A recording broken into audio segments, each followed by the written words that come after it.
Okay. Good morning, everyone. At this time, I'll call the Audit and Control Committee meeting to order for May 22nd, 2025. I'd like to welcome everyone here this morning. If everybody from the committee has had an opportunity to approve or to read the minutes from the last meeting and have no corrections, I'd entertain a motion to approve. So moved. Second. All in favor, please say aye. Aye. Opposed and carried. Thank you. Next item on the agenda is privilege of the floor. If anyone's wishing to address the committee, I'd ask you to come down front. And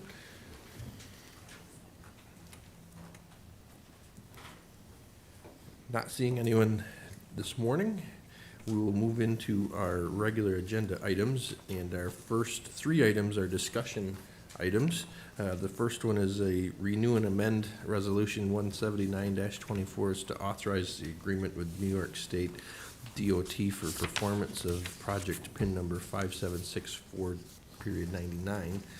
There is a new amended version that is on our desks this morning that we will be discussing.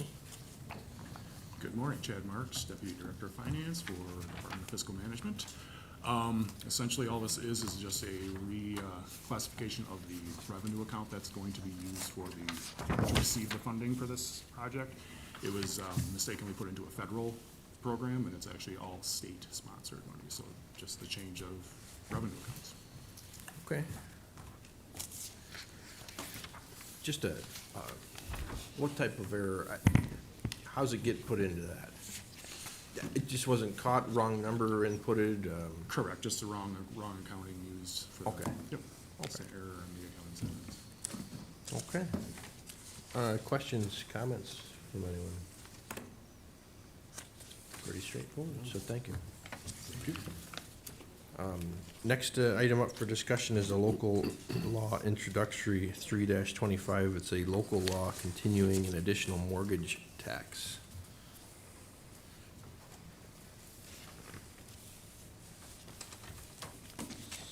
Anyone here to speak to this morning? I had Anna come up and just explain the dates for us. Sure.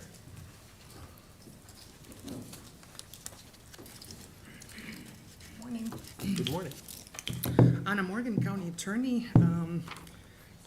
As Legislator Scudder said, we addressed this on Monday in a separate committee. I wanted to address the part of the law under paragraph 4 where it says that the effective date is not immediate. It's going to be August 1st, 2025.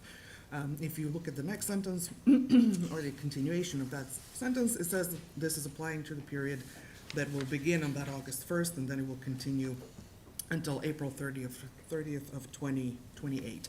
This is a continuation of an additional mortgage tax. These dates are basically prescribed and mandated by the state.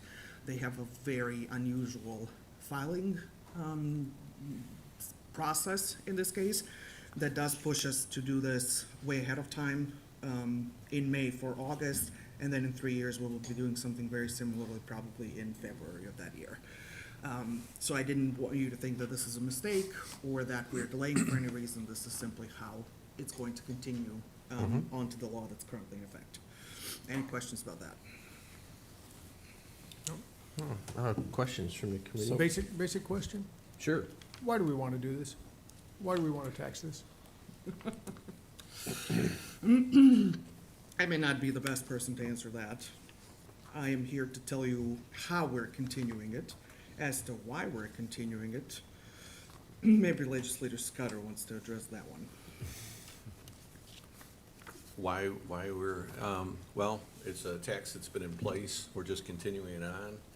It's an obvious revenue, not only to the county, but to, I don't know if we do that resolution about the distribution of sales or of mortgage tax. It's in here somewhere. I think. Number 9. Yeah, as you can see in there, the municipalities benefit from it. I think Jamestown is close to $100,000. I mean, it's just anytime we put our mitts in our constituents' pockets, we ought to have a pretty damn good reason. And now, I understand we've done it in the past, and it's easy to do in the future, but if that's what I'm not against it or for it, but we really ought to understand why we're doing it. Why have multiple taxes when you Well, can I'm have- sure it's been done. There's money to be had. Well, that's an honest answer. Yeah, and it's hard to give that up. Well, and I- we're Not we're only for the county, but we're doing it. We're not giving it up, we'd be giving it back. Understood, and I think the point is that it is a revenue source. So if you give this one back, you have to make it up somewhere else to cover those expenses or Do we? things that. Or we If could you- cut the if you- expenses. Understood. Where do you cut? And that's something that is up for discussion, I suppose, and that, you know, and you look at this, though, this is a tax on something that, I don't, you know, it doesn't seem to be hurting the market or the purchasing of houses. It's not a deterrent in a sense too. Someone is purchasing a house, the tax usually isn't extra thing that they necessarily would deter them from purchasing the house. Director, our head of finance, Ms. Crowe, has her hand up. Sure. Just a couple of notes on this. It does generate roughly, 1.7 million in revenue, and mortgage tax receipts are a dedicated revenue to the county's debt service. So it is applied against our debt service payments for, any long-term borrowing that we do. So that's how the money is used.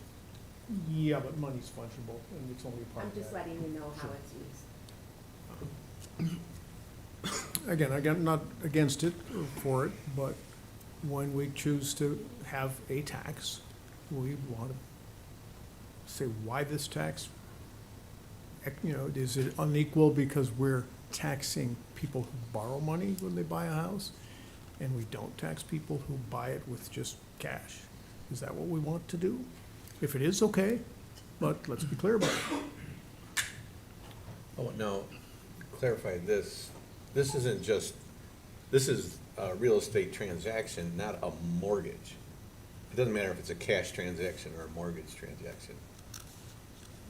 Doesn't it? What I heard from Fred was, he says, if I'm correct, that we're penalizing people that are taking a mortgage instead of people that are paying tax. Yeah, This is a real estate transaction, regardless of how it's financed. Okay, so I'm confused. When I said mortgage tax, I assumed it was a tax on the mortgage. No, it's a tax on the sale of the property.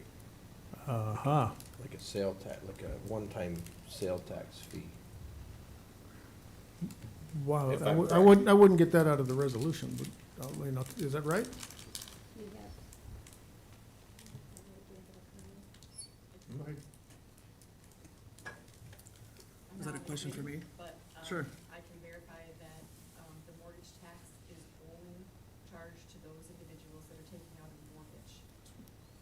There may be transfer fees involved in property transactions, but if you do pay cash, you do avoid the New York State mortgage tax, which includes the county tax. Well, that makes Fred's question much more interesting. So if you have cash, you avoid it. So we're putting our hands on the economic scale, one group of people versus others. I could make the argument that I'm happy to penalize people who borrow money because I want them to be more fiscally conservative and have more equity in the game. I could make the argument on the other side that we're penalizing people who are short of cash and rewarding people who are long in cash.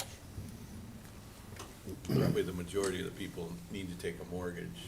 I've Right. never bought a house cash. I'm coming clean. I've always taken a mortgage, so, Me but I too, always man. felt I needed to have a house with a wife, 3 kids and the dog. You gotta have a place to live, so the way Especially you for the do it dog. is you take a mortgage and then you got a spot. But So don't condemn me, Fred, for borrowing money to buy a house. Hey, I'm agnostic on this one, but it's just, let's be purposeful. But and so you pay on the amount that you borrow as well, right? So if you have a cash down payment, that amount is deducted. Correct, so the mortgage tax is charged on the amount of the actual, not the purchase price Finance. of the amount that you actually finance is With the debt. recorded with, the county and the state, and that is the mortgage mortgage tax that you actually pay, just the amount you borrowed. Yes, Yeah. your debt or your obligation Yeah. that you're under. And- Right. And there is a tax, we can't get around that. This is an additional, so this is something that the county is just putting on, and what percent is that? It's 25 cents per hundred. Yeah, so paragraph two. 25 basis points. Right? So every county has a different, sales tax amount. Mhm. Ours is 1.25, and I believe a quarter of that is in excess of the 1% mandated percent. So that's the 25 basis points. The 25 So like, cents. I believe Erie County is only 1%. I'm not, I cannot verse Sure. on how much every county is. I know ours is 1.25. I don't know how much it is in other counties, but I do know that there are counties that are less than ours. And more.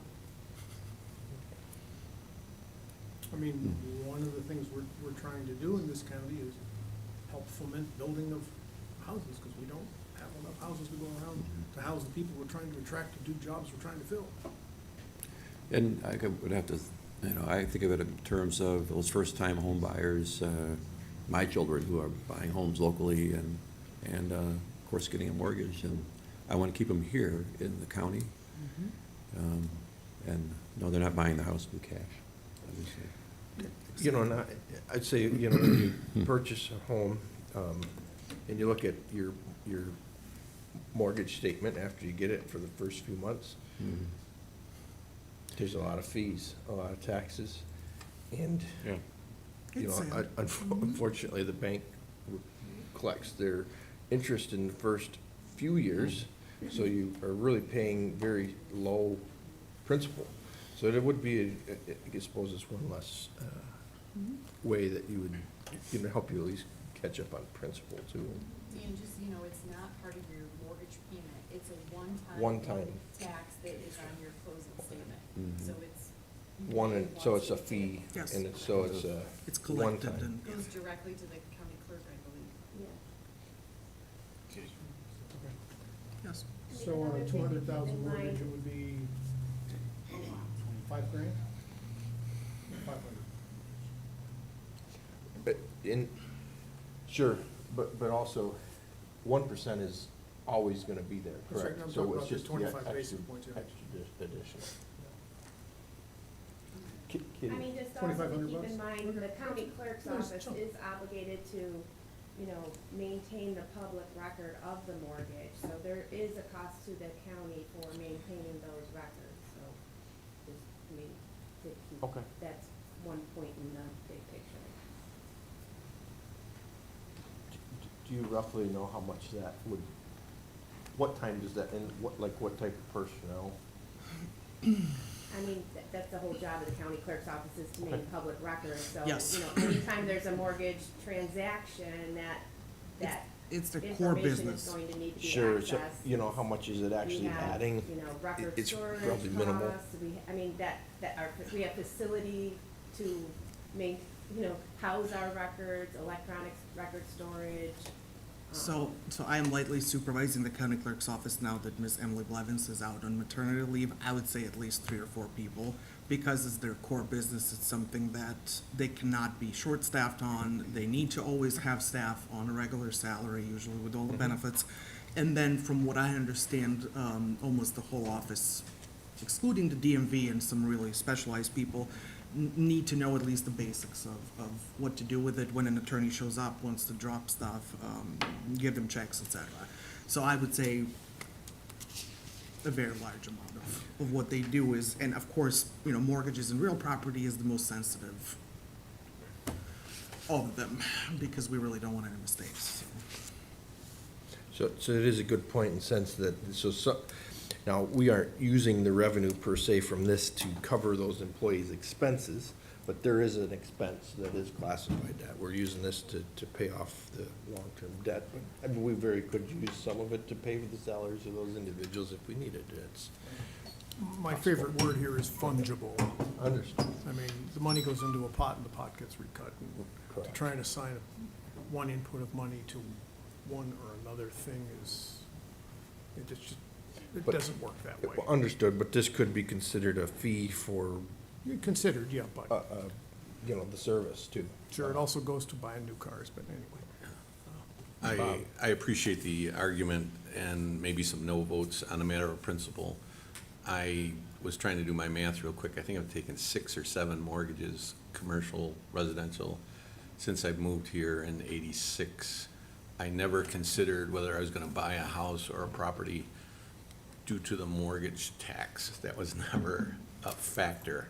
Again, in principle, I can see the argument, but the realistic thing is, I don't see someone is gonna buy a home, I'll say the Village of Fredonia for $230,000 and walk away from it from a $700 mortgage tax bill. Sure. So, like I said, I appreciate it in principle, but let's be realistic. Well, I don't know, I mean, how big your mortgages were, but if you had 10 of them, you're probably out 10 grand over the course of it. Well, I said what yeah, okay, I'm good. I'm gonna vote yes. Or we're not voting on it, we're just talking about it. I'm Any gonna other, vote yes next Wednesday. any other questions or comments? You know, I think, if anyone wants to research it a little further too, they can, you know, reach out and to see what other, information they need to get and what numbers could be, Bob. And thank you, Jamie. I just want to put one thing out there. The deadline was something that we were focused on with Okay. Steve Abdallah, because this is already in place.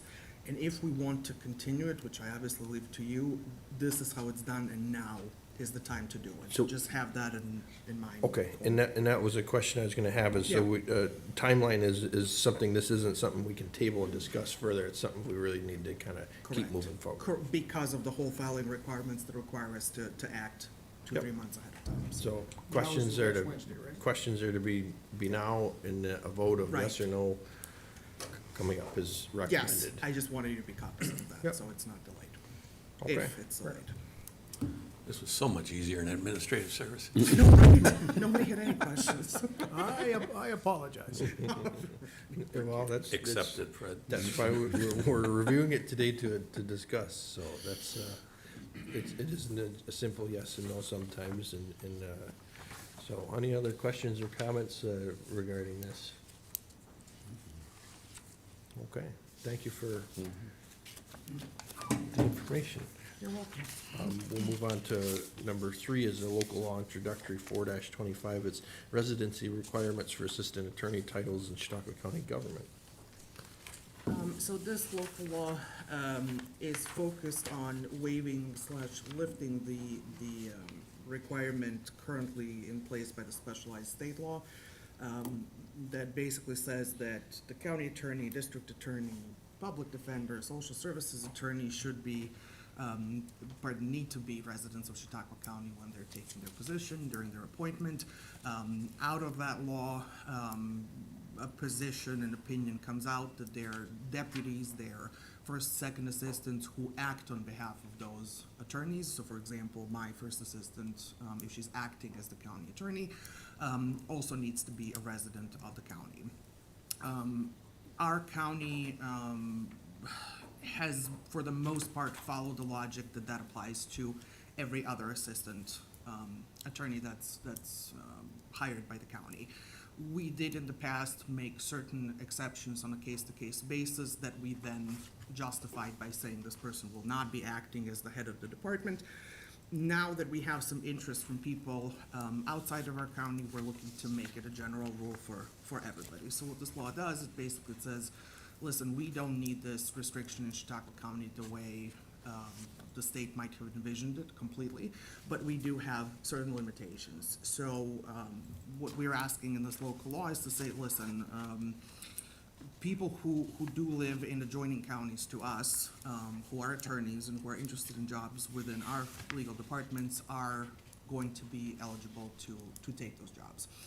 At the same time, we're also saying, because we're being very cautious, if we do hire them, then they cannot be the designees or the delegates of the head of the department. So they cannot act as the head of the department if nobody else is available, if something happens, et cetera. We're doing this because we, and as you all know, we have had significant issues with recruiting and retention of attorneys in this county. Some offices more, some offices less. But my office and DSS Legal have struggled in attracting people. Now we have a couple candidates who have approached us who simply do not want to or do not have the ability to relocate at this time. We're usually looking at relatively young attorneys, either straight out of law school or maybe 1 or 2 years of experience, whose, support system is, let's say, in Erie County, because it's usually Erie County. They still live with their parents, they're broke, and they cannot afford a mortgage. The mortgage tax. Correct, right? Getting them, right? Yes. There it comes. Let's keep that a secret. But we're hoping, maybe in a year or 2 or 3, when they, realize what an awesome county we are and how much they love working here, that they will consider relocation. The way we stimulate them to do that, if they want any sort of significant promotion or power within the office, supervisory, authority, they will need to move here, because that's when we're kind of getting into the whole field of, are you acting now as the acting county attorney, district attorney, what are you doing? Do you need to live here, do you not need to live here? So it's an enticement, but it's also not directly telling people, hey, listen, we're not gonna even look at you because you're driving 45 minutes from Cheektowaga. So we're kind of trying to balance that out and attract more people. Any questions about that? All right, I'll bite. Go ahead. So, it seems to me absolutely right that if somebody's got a reasonable commute and you want them to be here, they should be a candidate. All right, so you get somebody way off in Williamsville, they're probably not a reasonable commute. Somebody in the south towns, they are. Do you want to do counties or do you want to do a commuting distance? With all due respect, and I don't want this to sound worse than it will, but it's their problem how long they want to drive. As long as if they want to drive an hour and a half every morning, Oh, sure. tough All right. luck. As long as they're here on time, as long as they can produce, told you, it's not gonna sound good. As long as they can produce the work product that we need them to and come back, that's on them. I don't think it's gonna be, personally, I don't think it's gonna be doable for a long time. Maybe they move here quicker, or they don't. But we're looking at adjoining counties because those are doable. I don't want somebody from New York City, I don't want somebody, you know what I mean? Like, No, I'm with you on that. I've just learned over years of, Sure. supervising thousands of people, that don't bait somebody into taking a job that really doesn't fit. right. It's not, it'll get you into a jam down the road. Sure, I would say they're adults. Yeah, If no, I would, pardon me. we all are adults, but yeah. Right, and some of us as managers don't believe in micromanaging, I would be one of them. If an adult is a good fit and they want a job, they're also in a probationary period. If this doesn't work, if they're late, if they're not picking up their slack, then we're gonna say goodbye. And then we're gonna move on to somebody else. But I am not going, to quite honest with you, I'm not kinda even going down that road right now. All I'm trying to do is open up the pool of the candidates, because we really don't have a whole lot of applicants. We got lucky with a couple that came back, whose families were from Chautauqua County. But now we need those who are maybe outside of our reach a little bit, but it's still doable for them to come in. How their employment is gonna go, respectfully, that's on the department heads. Okay. I'm actually backing you here. Let me give you an example. That's Say fine. somebody lived in northeast Pennsylvania but happened to have passed the New York bar. Would I he be a think you need candidate? to, I think you need to take a look at the text here. It says very specifically that it's only adjoining New York State I know, counties. that's what I'm asking about. Does it have to say that? Let me ask you this, if they're making money in the New York State or Chautauqua County, should they go over the border and spend it in Pennsylvania? I don't think they should. Wow, okay. Anything else? Question I have is, I understand the reason for opening this up. Sure. And I think it is protecting, in the sense that if someone wants to further their career, they would have to have the residency requirements to take up a position. So it's Effectively, great. yes. Is there any other county department or other employees that do have a residency requirement that you're aware of? In our county, Yes. I think, and this is something that I've discussed with the HR director, Ms. Mikowski, who I can see is nodding. I think so far, again, with some deviations throughout the years, I think the public defender's office assistants were excluded from this. Am I correct? But all the other social services attorneys, district attorneys, and county attorneys on all levels needed to be residents. Okay. We did not, as far as I'm concerned, we did not see any negative effects of the loosening that in the public defender's office. And if this is implemented carefully as we're envisioning it, I don't think there's gonna be any negative effects in other offices as well.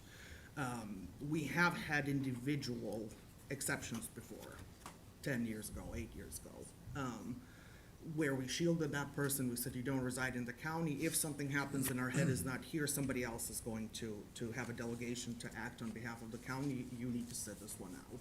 So we're kind of taking a little bit of that from the specific cases we have done and elevating it on a general rule and kind of combining it here, if that makes sense.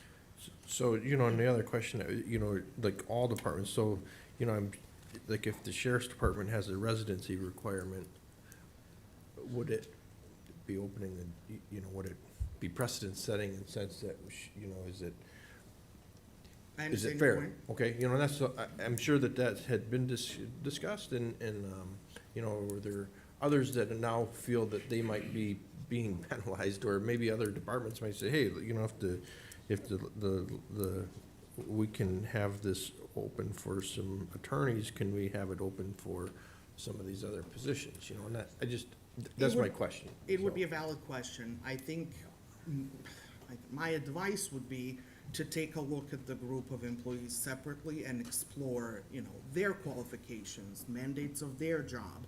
Why is it important that a sheriff needs to reside here? Is it important that the same rule applies to the attorney? Are you? Understood, We're yeah. doing very different jobs. We come from very different backgrounds. We have very different responsibilities. At the end of the day, after COVID especially, we can do our job very differently. An attorney technically could work from home constantly. I don't think that a sheriff or a sheriff's deputy could. Their job and what they do is, protection of the public. Ours less so. Sometimes, most of the time, not as much. That's what I'm trying to say. Yes, of course, it's a valid argument for any group to come up and say, could you loosen up our restrictions? We are only focused on the current New York law that basically targets attorney positions. And it's not so much attorney positions, the law targets department of legal heads. And then out of that, the principle came out that said, well, you know what, we're just gonna apply it to the whole office. But it makes sense when you think about it. The department of legal, heads of the legal departments do need to live here, but that would be the county attorney, that would be the district attorney, that would be the public defender. If we represent the county, that's the difference. Some of our assistants do not, okay? But we go to courts, we go in front of you guys, we go in front of third parties, and we make statements and we do acts on behalf of the county. So that's kind of where the difference is. Can I shield an attorney from acting on behalf of the county? Yes. Can the sheriff shield the sheriff's deputy? I don't know. I'm not entirely sure. Does that make sense? No, not, and, I just I felt it was important to at least have that conversation, in this Sure. public forum. Sure. In the sense that the conversation said, and we're looking at it as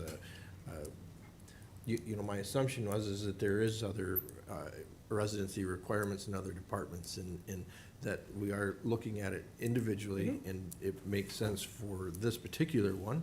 And if any of those other departments, I suppose it does, it opens precedence, but we'll look at it individually, and it's Sure. either a yes or a no for those No, as it's a well, great if it's question. potential, so. Just- any Yeah, comments? it says for recruitment and retaining. How many open positions do we have for attorneys that we're having trouble filling? My office currently is looking for minimum of 3 attorneys to be hired. Social services need at least 1, they would benefit from 2. I know that Jason Schmidt is probably looking for another 1 or 2 attorneys, and I think the public defender is the only one that has 300 million attorneys and they're okay. But they're an exception in the county, not the Okay. rule. So there's a need, 10-ish, but it's. yeah, 10-ish, maybe. more or less. We kind of tried to cover some of the need for attorneys with hiring paralegals, because there's a certain overlap that the paralegals could do. So we filled paralegal positions to just kind of cover the work that needed to be done immediately, that was within their job description, but now we need attorneys to supervise. And this has been ongoing. Sure. It's been years that you've needed 10. Yes. It really has. I mean, Yes. and you've had some turnover where you might have needed 9 for a couple of months, but it's. Correct. Then they go to the public defender's office and you need 10 again, so. Correct. And I was here during the budget hearings where I asked for another position to be open. With the work that my particular office undertook in family court representing indigent clients, we lost some people who went on to better opportunities. We just need people, so. Any other questions, comments for Ms. Morgan? I guess I don't know, I'm ready to talk this morning. There's a need, There is. this addresses it, hopefully it's the solution. Next Wednesday, I'll be voting in favor of it, so, there you go. Thank you. The world according to Bob Scudder. I hope everyone's listening. It's like he has his All own set? radio station this morning. I think we are. Any other questions? No, I'm good. Okay, Yes, thank you very much. Mhm. That'll get us into our proposed resolutions this morning, and our first one, number 4, is to amend the 2025 budget for repairs to and replacement of fire damaged equipment environment at the landfill.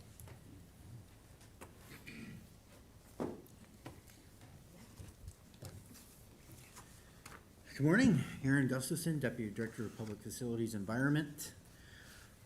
It's a pretty straightforward resolution. We had a couple unfortunate events over the last couple of years with 2 fire damaged pieces of equipment. One was a landfill compactor, and then the other was a slope mower. And we did recover insurance monies, so we're just moving them into appropriate accounts to repair the fire damaged landfill compactor, and we are going to replace the slope mower. No injuries, right? No injuries. Is this enough funds to, was the insurance money adequate to do what we need to? Yes.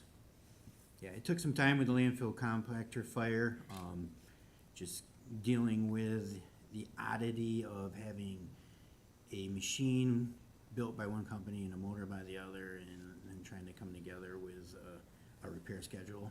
And that took some time, but that's all quoted bid. There's been a little time delay due to weather, because it's sitting in the landfill. And then another time delay with some parts, but it's all there now, should be moving forward.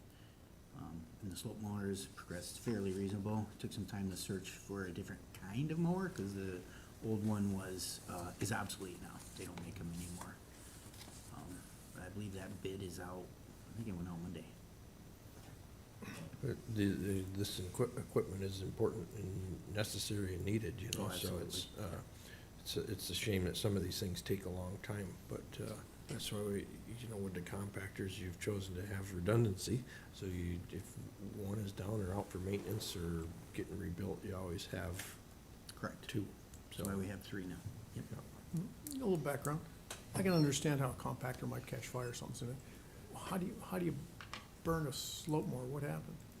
So, I think some materials got on it, it's like this one was an oversized, Is this one of zero-turn those things on mower. a big boom, No, or is the ones on the no, back it of a was tractor? like a zero-turn mower with a little cab on it, is essentially how to explain this quick cut that we had. Mhm.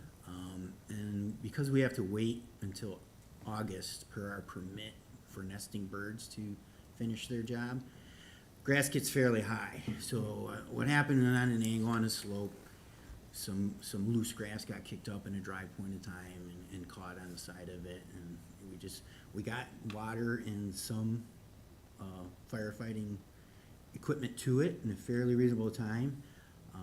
We personally, I think it probably could be rebuilt. I think part of the reason it was totaled was because they're obsolete. So it started a grass fire, which could happen. On the and somehow- machine, yep, And somehow it wasn't able to drive out of it. yep. Well, he's on a slope about 30 degrees or so. So a new one of these contraptions costs $95,000? Nope. I have a bid for a Ventrac out with a pre-bid quote. That's why we went this route. So it's a different type of machine. It's an articulated, small articulated tractor, if you will. And I have two mowers, a brush type mower, a finish type mower, and like a loader type bucket for it. And it's a RC, so when, it could be manned, and it should be manned most of the time, but on some severe slopes, we can get off and run it remote control for safety factors. We did add a ROPS and some fan option to keep the guy cool, but it's still, I think we were at 79, so we're under budget on it. So it's, And they came and demoed it too, so we knew what we were getting into.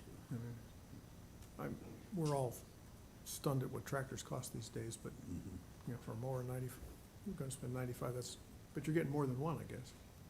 No. Or it's just got multiple attachments. Yeah.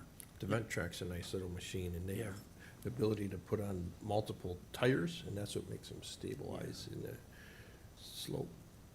I don't Yeah. know it, but And this one will be able to be used for other options too, where the other one wasn't quite as versatile, but. okay, thanks. What is a lifespan of something like that?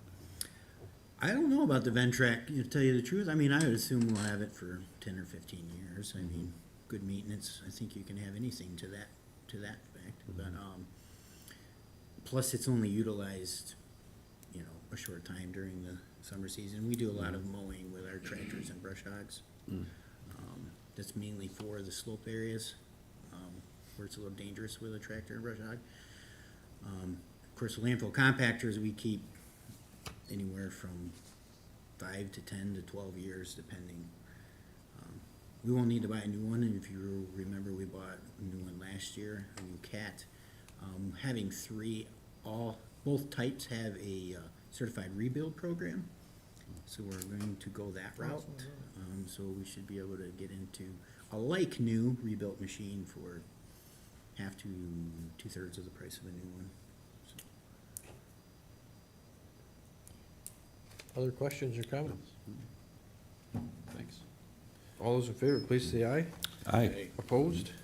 Carried. Thank you. Thank you. Next proposed resolution, number 5, is authorized extension of lease agreement with Town of Chautauqua for office space for Chautauqua County Department of Mental Hygiene. Good morning. Good morning. I'm Josh Rockwell, Assistant Deputy Director, Public Facilities, Buildings and Grounds. This resolution that we have here before you is just an extension to Academy Street, the old Mayville Central School, the town building. Mental Health and Hygiene currently has a lease up there, and they actually have 2 leases for the same space, as it was 2 separate payment methods due to grant funding and stuff that they did in the past. And they have the ability now to make this one agreement. So this agreement expired 3/30/25, and this is just extending it to expire with the current agreement that they have that's still active. And we're gonna take these 2 lease agreements and make them one. So you'll be seeing that resolution come through next month for it'll be 1 contract versus 2. And everything stays the same with this current resolution, the square footage, the cost, the building owner paying the utilities, et cetera. So just extending this to expire at the same time as the current one. Questions, comments? This one's pretty straightforward, so all those in favor, please say aye. Aye. Opposed? Carried. Next proposed resolution, number 6, is to authorize renewal of lease agreement with Jamestown Reynolds Properties LLC for office space at 333 East 5th Street in Jamestown, New York. Again, another mental health department lease in Jamestown on 5th Street. Jamestown Rental Properties building that we lease. It's about 4,080 square feet. We're doing a 2-year extension on this lease agreement, just to put that in line with the rest of our South County leases, to expire within approximately about the same 6-month, timeframe. As I stated before in a couple other committee meetings, the reason for the 2-year term is, we're all familiar and heard the presentation brought forth by people at the Chautauqua Mall. Doesn't mean that's what we're doing or signing up for, but it leaves the option open in 2 years for the county and what's best for us as far as where we decide to go from there, whether it's stay where we are or move along. It puts all those leases there ending within the same time frame. You know, looking at numbers in sense of, what we negotiate and stuff, what's a good price for these, what's a good average price for these places, like, obviously, that each individual space is different and each contract is different, like the last one, where the utilities are getting paid by the landlord and stuff, but, just a simple breakdown of the square footage divided by what the rent is per month, you're at $1.57 a square foot, plus utilities. This one, we're $18 a square foot, that's a big difference. So, yeah, what's a good average? And I understand location is big, but, and I know you guys really work hard at these. I just, a little backstory on that. Yeah, I can answer that question. It's a good question. The county currently is in and it has an agreement with the town of Chautauqua. We have an intermunicipality agreement with them, which states in the first few paragraphs, again, I'm not an attorney, but read the contract and it states in the first couple paragraphs about the purchase of the old Mayville Central School by the taxpayers of our county, whether it was the town of Chautauqua or the county. It was to create a benefit for the taxpayer. So there's an agreement between the town and our county that states, you're not allowed to make, it doesn't give a specific number, but it's to benefit the county, basically. To answer your question, about $15 a square foot's about the going rate right now. Okay. There, we're a lot cheaper Sure. because it's tax dollars versus tax dollars. Like, Understood. our tax dollars are paying them and their tax dollars are paying back. So it's in that agreement is why. Where this 333 East Fifth Street facility is a privately owned building with a landlord and so forth. Yeah. And that 4% is pretty standard too. Every year, 4%. We try to, negotiate that down and during them conversations, but this one was just, let's do 2 more years and see where the, legislation in the county prefers to go within the South County. And that 4% ends up being almost $3,000 Sure. for per year. So $2,903. So. Yeah, well, and the 4% is big, and I understand that things are, maintenance of buildings is really increased, so I you understand where landlords have to continue to, are they required to have insurances and things to that? Are the departments themselves do they have to carry insurance as well, or is The it? county does, yes. So both are carrying insurance and stuff? And like you said, each contract's a little different, depending on the clientele, what's happening in the building, who's visiting. Some spots have to go by different things. If it's a health clinic, there's different regulations that the state has that they have to go by. So it really depends. But our law department does a good job with our leases as far as narrowing that down to the specific needs of the department. And that's why some of them read different. But yes, to answer your question, we have an agreement with the town, which allows us to enter into cheaper agreements.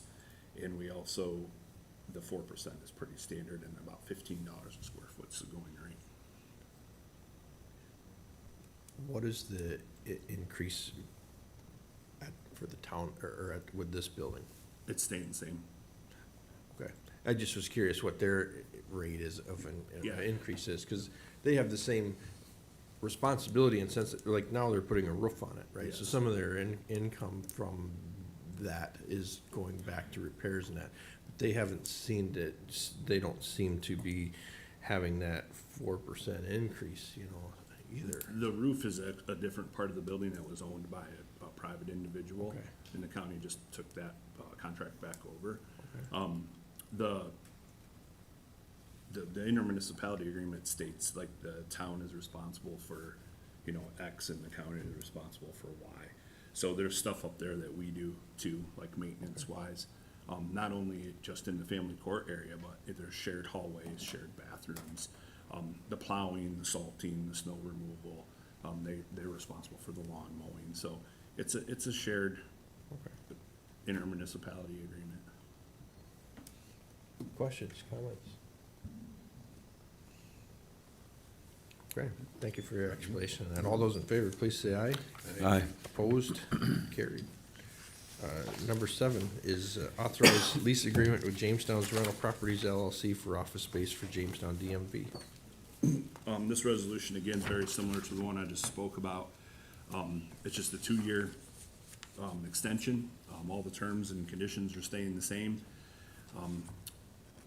as long as it's approved. And again, to leave our options open in 2 years, depending on how the county would like to move forward in the South County. Questions, comments on this one? So, you know, I'm gonna vote for all these things, but, because this really kind of isn't the place, but I am deeply uncomfortable with the long-term spread of the county government's real estate portfolio. It just keeps getting bigger and bigger. Again, here, you know, trying to micromanage you isn't what we're supposed to do here. I'm not interested. But I am, at some other venue, interested in understanding why this thing keeps getting bigger and bigger, and what we can do to bring this real estate portfolio in. Yeah, this is the same building. We're not moving. Sure, or- again, this one, fine, the last one, fine, I'm not, you know, I'm in no position to, or desire to micromanage this stuff. But when you stand back and look at the whole portfolio now, and the whole portfolio 10 years ago, or 20 years ago, you go, wait a minute, this thing just keeps growing. Well, with all due respect, I kind of disagree. Oh, really? And I'll tell you why. So take Dunkirk for an example. We took the big entire Graff building 3 years ago and shrunk that down to what we have at Good. Lucas Avenue now. And that was a huge, I don't know off the top of my head, square foot number, facility that we've shrunk down to a much smaller building by utilizing smaller properties at less costs. And that all reflects back to that 4% escalation per year. If you're in a contract agreement with somebody for 2 10-year terms at 4% per year, I mean, I can't do the math in my head, but Sure. it gets to be quite extensive. So by taking that one big building where everything was and putting it in 2 buildings down on Franklin Avenue and another one on Lucas Street, we were able to significantly, over the course of and I'm just going off the top of my head if my memory serves me correct, it's right around $1 million in savings over the 10-year contract for the Lucas Street property alone to the Well, taxpayer. So And that's great, and so let me put it in terms of glass half full rather than glass half empty. I would like to encourage the county to do more of that kind of thing. correct, that's why we're doing 2-year terms on these, to have those all come to an end essentially, or a continuation if that's what we choose to do, or you guys choose to do.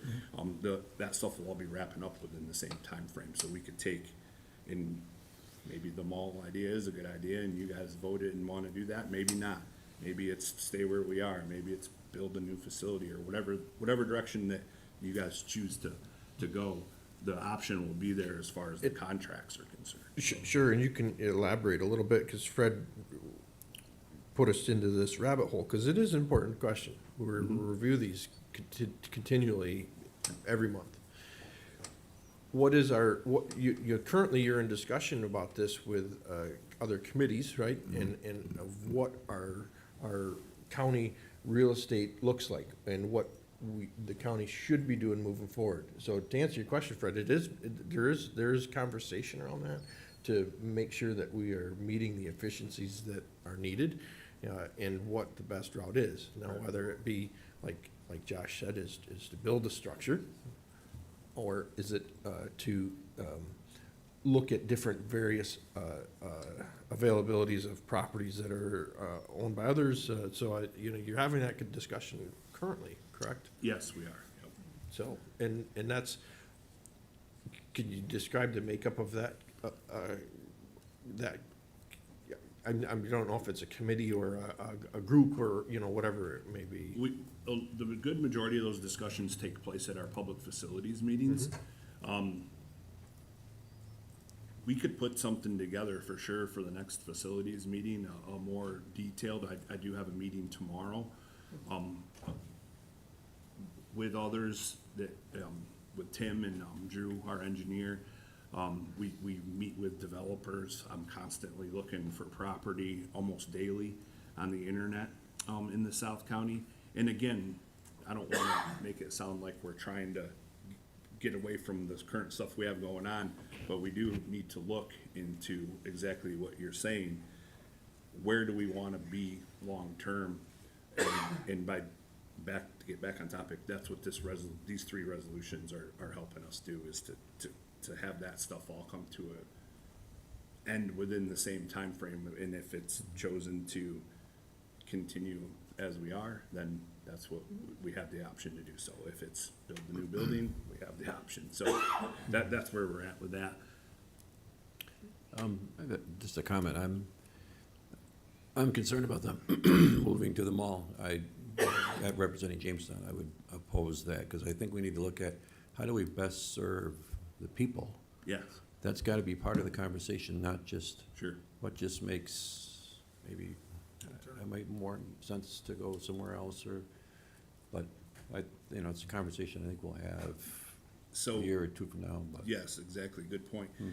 The meeting that I'm having tomorrow, that I'm in tomorrow, and my director and, some of our engineering staff are in tomorrow, is actually going to be, sending out an invite to the facilities, team, committee, and getting them into where we're at, what we've done, what we've looked at, different developers we've talked to, properties that we've looked at.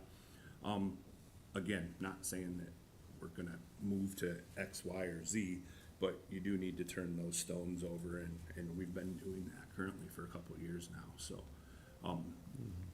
Tomorrow's meeting, part of the meeting on the agenda is to discuss putting a bigger committee together, including, some legislators, to get them caught up to where we're at, what we've done, things that we think may work, things that we think might not work, and to have those discussions, so.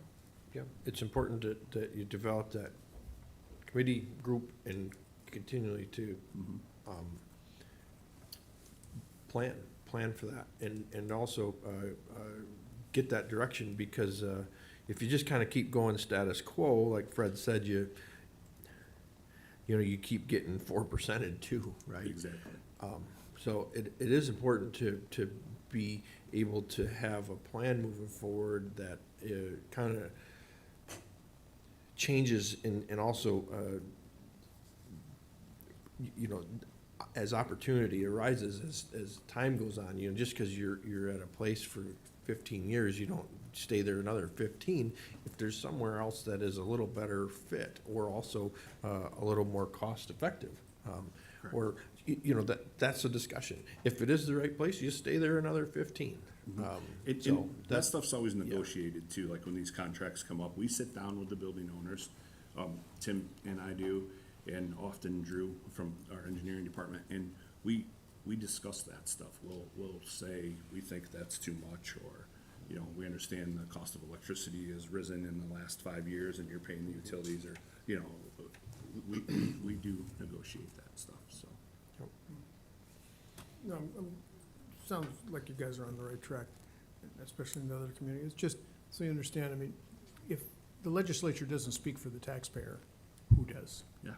And so I tend to think of it as, whether it's the Ventrac tractor, or it's a piece of real estate, or it's personnel expenses, anytime we reach out and spend $100, there's some taxpayer out there, we took $100 out of his pocket.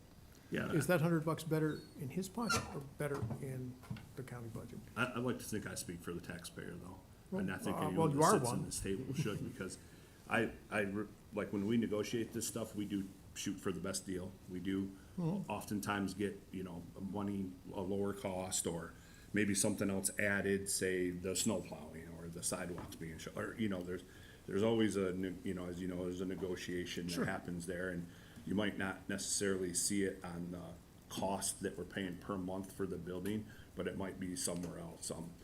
I So don't we just think- want to encourage more of that. Yeah, I don't think I've ever negotiated or been involved in an agreement that an increase has happened that we haven't gained something significant for it. Good, good, good.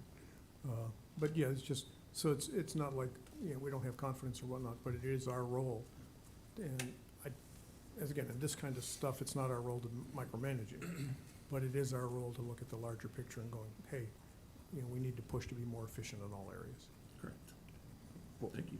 we look forward to the continuation and updates from the said committee and our progress in this, you know, for in the future. So, any other questions or comments regarding resolution number 7? All those in favor, please say aye. Aye. Opposed? Carried. Thank you. Thank you. Next proposed resolution number 8 is authorized public hearing on ground lease with the Erie JHW LLC at Chautauqua County Airport's Jamestown location.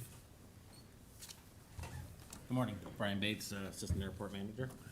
What this is a piece of property the county owns the ground that this hangar sits on. We don't own the hangar itself, so the hangar is being sold and they're entering in a new lease with us for the ground lease. Okay. It's pretty simple. Okay. Questions, comments? $2,500 a year? I think $2,000. $2,000 a year? With a 2% escalator. How come we're not doing 4? Yeah, come on. Just mimicking what we have in our other leases right now is really what we've done, so, yeah, I don't know. Outbound, we're Still 4, up for inbound, we're 2. negotiations, I What the- guess, right? Whoa, that's a negative 50% margin here. Yeah, go ahead, it's all right. Good point.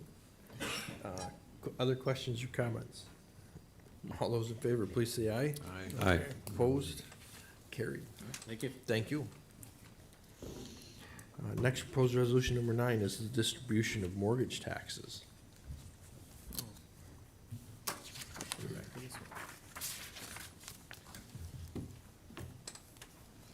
Kitty Crow, Director of Finance. This resolution is to distribute the share of mortgage tax to the municipalities.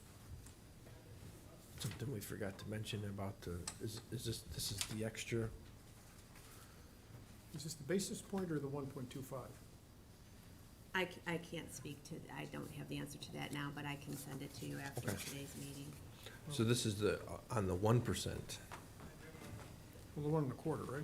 I can't definitively Okay. answer that question at the moment, but I'm happy to get back to you. But this is the quarterly resolution to distribute the mortgage taxes back to the municipalities. Okay. It's a question, the only reason being is that the extra, it isn't necessarily completely affecting the county. It could be potentially affecting the municipalities as well. So, thank you. Go on this one. I didn't have any questions on any of these, or the breakdown or percentages or timings. Mr. Chairman, I would, as I normally do, point out that this distribution is 17% lower than the previous 6 months, and it's 21% lower than the same period last year. So clearly, the effects of increased mortgage interest rates is having an impact. And with the now continuing increase in mortgage interest rates, we can expect to see our mortgage taxes continue to decrease for at least a period of time. Yeah, so quarter to quarter, so the taxes aren't distributed based on the calendar quarter, but for the calendar quarter, January to March, we are up. So there is a lot of seasonality involved in the mortgage taxes, so, you know, it's hard to say at this point, where we'll end the year, but we have seen an overall decrease since, 22 and 23 when, real estate transactions were on the rise. As a reminder, we had lowered our budget a little bit from 2024 to 2025. So hopefully we will meet our budget, but it's one of the revenues that we do keep an eye on, and we'll report if we anticipate a shortfall. Performance report, right now, where are we roughly with maintaining our projection? Overall, Yeah, I mean, at this point, where should we be, or where would we expect? And, time-wise, if we're halfway through the year, have we met half the target? well, right now, we're in the process of closing the month of April. Okay, So, once that's closed, Jen will be sending out the monthly budget performance reports. And sometimes the first quarter is a little hard to gauge because we have, all of our accruals that are reversing and things like that, and the lag in some of our revenues. But, April, May timeframe's a better, opportunity to kind of see where we are at that point of the year. Just a data question. How's the allocation done? Is it population, or is it, or mortgages originated in those municipalities, or how's this work? I believe it is based on related to the municipality, the transactions for the municipality, but this is handled by the county clerk's office, so I don't have all the answers, but we can get back to you on that. so if the transaction takes place in either any of these townships, that's where that portion of the That's my township, I would understand what I that to believe, be but correct, I too. will So if the confirm sale's in Stockton, it goes to Stockton. If it's in Chautauqua, it goes to Chautauqua. No, I would think that would be Yeah. it. Yeah. Right. Because you can take these numbers and divide by .0125 and figure out what the mortgage business was in the year for that place. I would be curious to know where that, if the extra 2.25% does impact these municipalities as well. I think that's a good point, though, and something that we didn't ask the first go-around on that other potential local law. But, Because the mortgage tax in total brought in how much money, did you say? So it was like a couple, Well, last year's actual receipts were 1.4 million, the year before 1.7 million, the year before that, 2 million. okay, so We budgeted 1.6 for 2025. let's just say 1.5 divided by .0125. So it's $120 million of mortgages sourced in a year, is that right? 1.5 divided by .0125. Yeah, it'd be 120 million. any other questions, comments? And there's no money from going back to the county specifically. All that money goes. No, is this is the divided up. portion of it that goes to Right. the municipalities. The county also retains a portion. And the figures I just mentioned are the county's share. So it's shared with the municipalities. Okay, So the amount in the resolution here is the share that goes back to the municipalities. okay. So my guess is, we're collecting 1.25% or whatever it is. Mhm.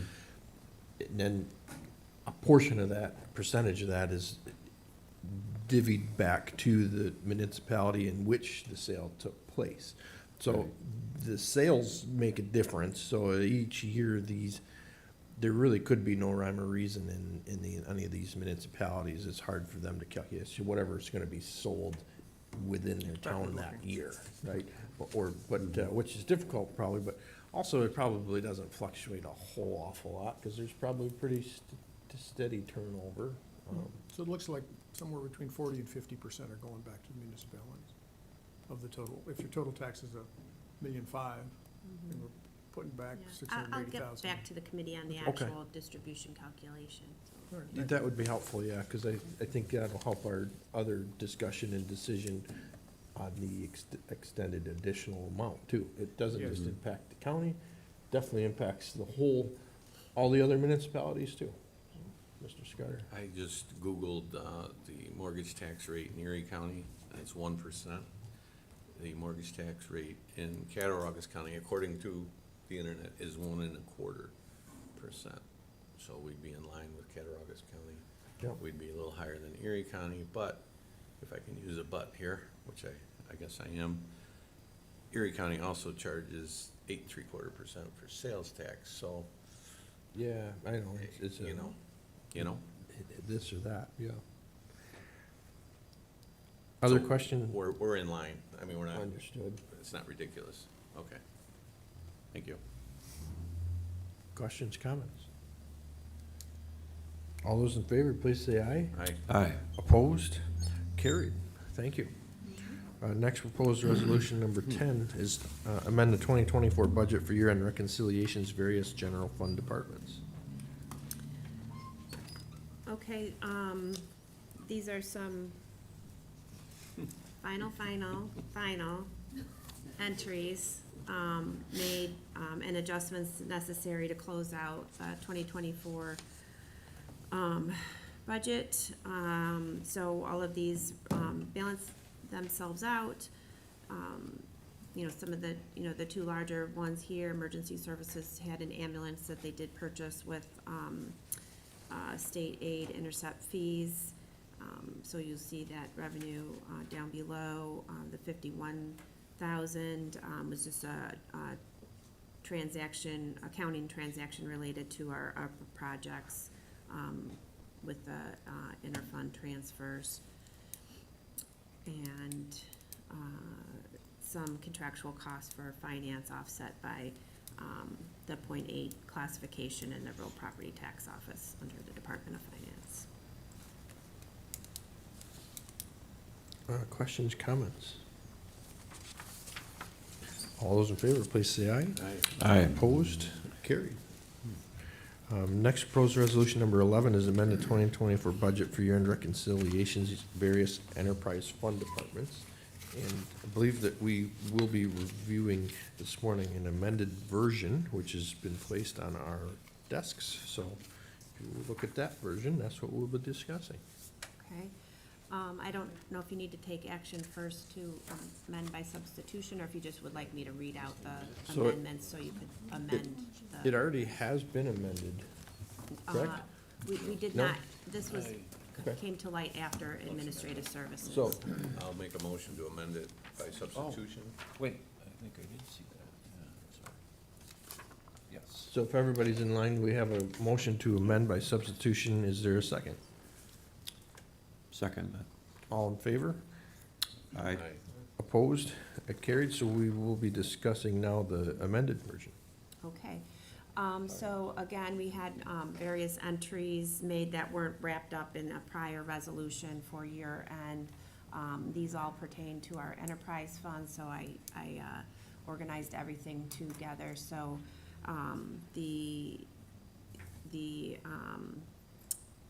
there's just a variety of entries here, but just the one, added, was due for the EW fund, so there was a vehicle, that was, the accounting treatment of sharing the vehicle was a late entry, so, the 33,000 for the ESP fund, and then the addition of the EW, transactions were related to, the accounting treatment of, the shared cost of a, piece of equipment that was purchased. So it was shared among 3 different accounts, and 2 of them required, it to be recorded under, interfund transfer account rather than the equipment account, so. That was the nature of those 2 changes. We had some other, year-end, expenses related to the ban that was issued in the EWN fund. And then the final depreciation for the EWN fund. Those costs were offset by, interest and penalty revenues, of about, totaling $100,000. What haven't I covered?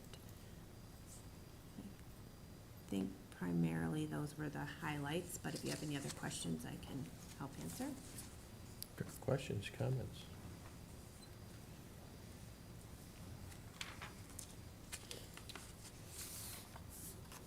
Not hearing any. All those in favor, please say aye. Aye. Aye. Opposed? Carried.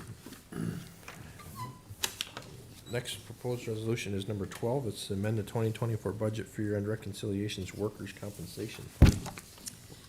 Okay, this entry always comes in, toward the end of our year-end closeout process, and that's the posting of our incurred but not reported entry for our long-term liability in the workers' comp fund. So we have an actuary that performs those calculations for us every year, and what we need to book is the net change in the long-term liability. So for 2025, we did need to book an increase in the long-term liability. However, looking back since 2021, the net change to our long-term liability is a reduction of 1.2 million. So some years it goes up, some years it goes down. It just kind of depends on, what claims are on the books at any given time. This entry is, it's not budgeted, but it's a required entry, so it just gets, the change in that long-term liability is, the accounting treatment for the enterprise fund is different than, say, a general fund, but, so, since 2021, we're still to the good as far as what our long-term liabilities are. Questions or comments?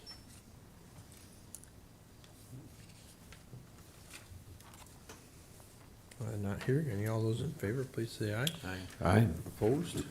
Carried. Thank you. Thank you very much. A proposed resolution number 13 is authorized payment of $132,500 for settlement of claim on the estate of Gregory Galloway. Good morning, Anna Morgan, County Attorney again.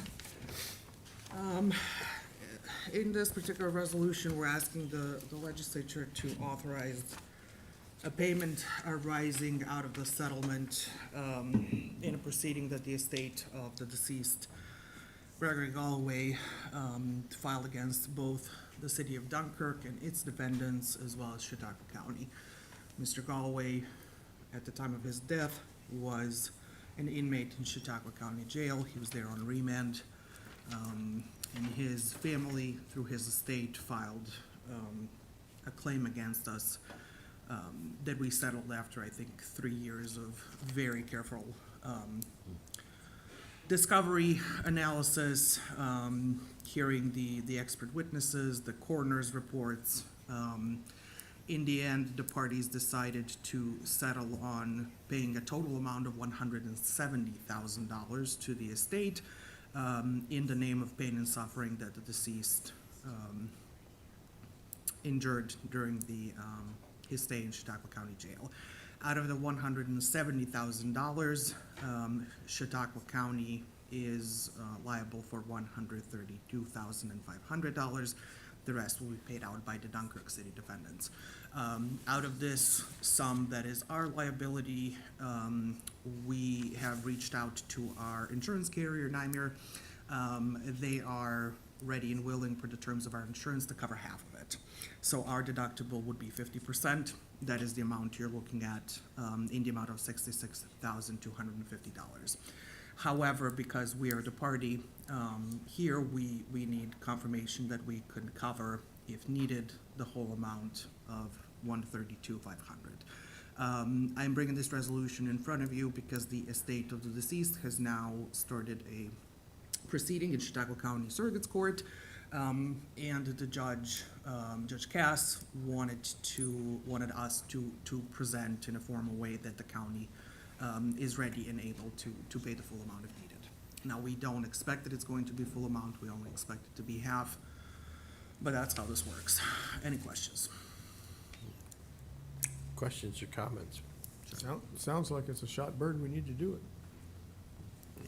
And I presume we tried real hard to not pay anything. As we always do, yes. We hire outside counsel, who are specialized in cases like this. When I say we requested discovery, we requested all the materials that they had on the other side to prove their claims, right? We talked to our employees, and then we made a joint decision with our insurance carrier. They're usually represented by an attorney as well, and they give their opinion on the case too. Is this winnable? Is it not? What are we looking at? And with our outside counsel, and this is what we came up with. There were other allegations, there were other claims that the estate made. However, those were all dismissed with prejudice, and the settlement only focuses on the pain and suffering that the deceased may have endured. After this settlement, does this close it completely? So in Yes, sense there's that no reoccurring this, payments, right? this is done, and then also they, it closes it, the ability for them to have another suit or countersuit in the Yes, future so too? this settlement is the resolution of all of their claims. Okay. Correct. Could this have been a lot worse? I mean, are you okay with this figure? Yes, and you will see at the beginning of the resolution, this is on the recommendation of my office. It was Mr. Todd Thomas, our attorney, who was previously within our office, that worked very diligently on this. After he left, he is now the clerk to the judge up in family court. I took over the file. I reviewed all the notes and all the thought process behind it, if you want. And we stay behind our recommendation, yes. Any other questions or comments? All those in favor, please say aye. Aye. Opposed? Carried. Thank you. Thank you. Next proposed resolution 14 is authorize acceptance of criminal justice discovery and bail reform funding for fiscal year 2025.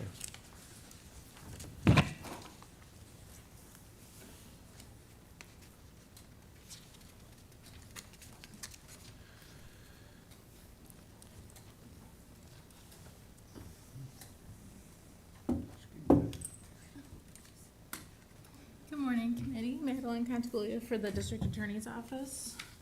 The resolution that we have for you today is to authorize the acceptance of the criminal justice discovery and bail reform funding for fiscal year 2025.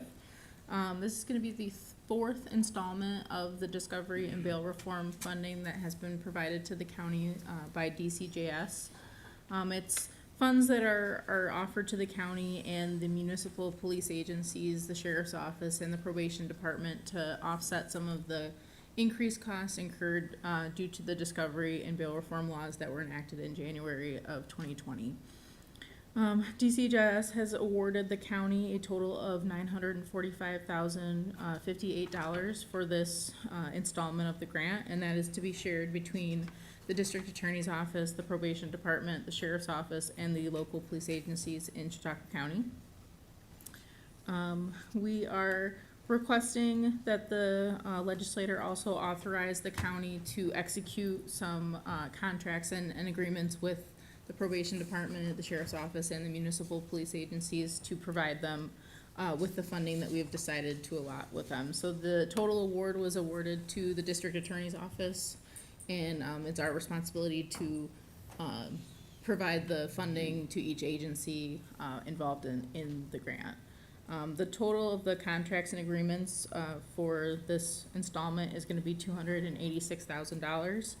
We worked with all the police chiefs in the area, the sheriff and the probation department, to determine what their needs were still for discovery and bail reform that they're still kind of dealing with. You know, things have come up over the last several years. You know, there was a lot of upfront costs, and then things have come up, you know, as we've progressed through it. So there was a few things that the departments will still need.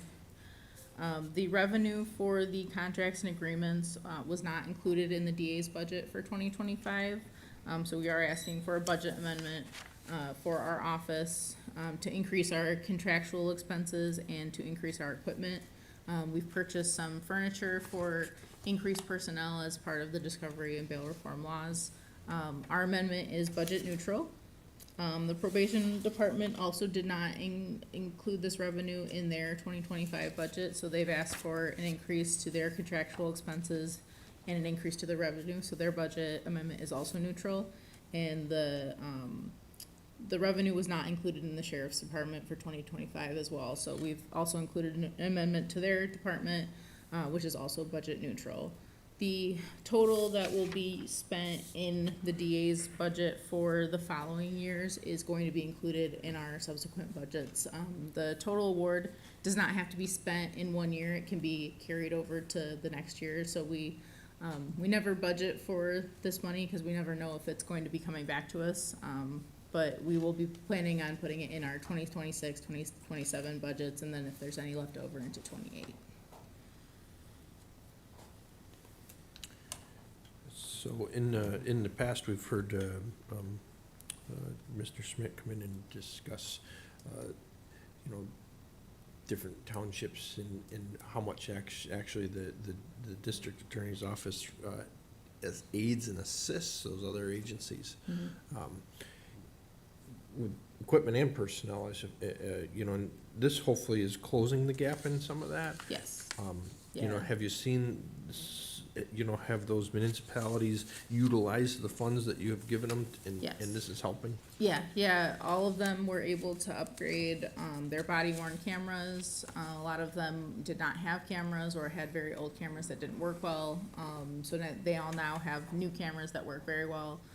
They've upgraded their interview rooms, which is very helpful in our criminal prosecutions. A lot of the agencies didn't have proper audio or video, and it was very hard to make out what was being said in the interviews. So we've upgraded those systems for them. We've gotten them computers so that they can do things more easily and electronically rather than having to print out paper copies, fill out the reports, scan them, and send them to our office. So we're just trying to streamline the process as best we can for them so that they can spend time on the road and protecting the community, and then we don't have to track them down for all the discovery related to their cases.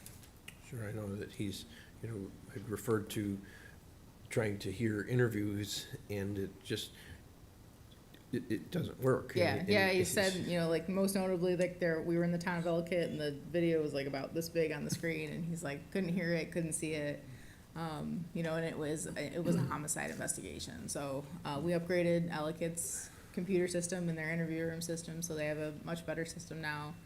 And I think now the need for the departments is a person that can prepare this discovery for them. Now they have the equipment to do so. Now they need the manpower to also do so. So they've provided us with their funding plan, which was approved by DCJS, approved by us and approved by DCJS, and that they would be submitting an annual report to me what they've purchased to make sure that it's in line with the parameters of the grant, and then I would report that to DCJS. Okay. Good. Questions, comments? My mind is boggled by how much this Bail Reform Act has cost. I mean, Yeah. if you take this and prorate it over the states, we're coming up on something close to $500 million.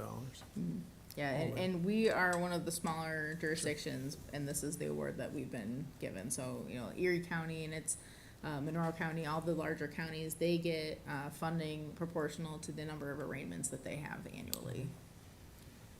And that's just this, and then we all have uncovered costs. of our Right. own. Other questions or comments? All those in favor, please say aye. Aye. Opposed? Carried. Thank you. Thank you. Good to see you on your feet this Yes, month. so feeling much better. Good. At least on your foot. Singular.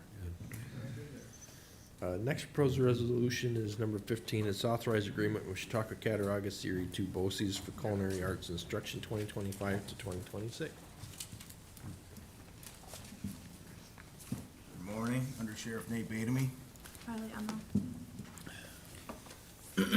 The first resolution is to authorize an agreement with Chautauqua Cattaraugus BOCES for culinary arts instruction within the jail. Longstanding agreement with BOCES and the Sheriff's Office Jail to pay part of the jail's kitchen supervisor's salary and fringe cost in a sum not to exceed $40,000. This is also included in the 2025 budget. Questions, comments? good program. All those in favor, please say aye. Aye. Aye. Opposed? Carried. Next proposed resolution 16 is authorized agreement with various school districts for school resource officers for the year 2025, 2026. This resolution, again, as you just said, is to authorize or enter into the agreement with the various school districts, Brockton Central School, Frewsburg Central School, Pine Valley Central School, Silver Creek Central School, Forestville Central School, Panama Central School, and 2 SROs for different locations within the BOCES, Chautauqua Cattaraugus Erie 2 BOCES program within Chautauqua County. Longstanding agreements with some of these schools, and these are included in the 2025 budget. Do you know how much of what this is compared to what it was last year for a cost? It's like $3,500 more. Okay, so just a small increase just based on new costs or readjustment. I know over the last several years, this has increased from 75,000 to what it is now. And it's really just to extrapolate our total expenses, vehicle expenses to the officer expenses to what it truly does cost. So it should be pretty much cost neutral for the county to be providing that resource to the schools. So all the schools really are, you haven't had much rebuttal from any of the schools or complaints. They're happy to and understand those increases over the last few years. Well, I wouldn't say they're happy, as you can imagine. They do understand where we're coming from. It's their SRO. They get full access to that person, so they understand that they have to pay the amount. Mm-hmm. So county-wide's about $1 million? Well, Roughly. yeah, well, and this is not all the schools, correct? Or This is all the schools. is this including some of the part-time things or the extra? So there's other, like Chautauqua Lake Central School, we have some coverage for some special events or different various things. So there's other districts that participate in different various ways that are shown here as well. There are. We have some enhanced police agreements with different schools. And let me correct myself. We have a part-time SRO agreement which will be coming up next, with Clymer. Yeah. So this is all the full-time personnel. All full-time. Correct. So there is some part-time stuff and some other special as needed or as required. As requested, really, Yeah. by the schools. Yep. And so some of there's the others. schools contract with other agencies or other companies to provide the same similar services. Mhm. Correct. I'm an old cuss who was gone for a long time, but when did having a police officer in the school start becoming a thing? It certainly wasn't a thing when I was going to school. Really after Columbine happened in the mid to late 90s. Sheriff's coming up. I just have to address this because, Sheriff Jim Quattrone, I will say that the idea of police officers in schools has been going since the late 60s and early 70s. They just didn't call them school resource officers. And I say this because I'm very proud of the best cop I've ever known was my father, and he spent time at Southwestern School on a regular basis, sitting in the auditorium, speaking with him. I'm guessing Mr. Nelson's father was one of those officers that would be going to schools. But I would say after Columbine, the incident at Columbine, is when the federal government sponsored school resource officers. They funded them for a while. That funding is gone, so now it's fallen upon mostly the counties or the school districts. And as Chairman Shagnon mentioned, some of the schools are now doing school safety advisors. Chautauqua Lake School is going to be doing that starting next year because they stole one of our deputies who's retiring and going over there. But I just wanted to comment on that. Thank you.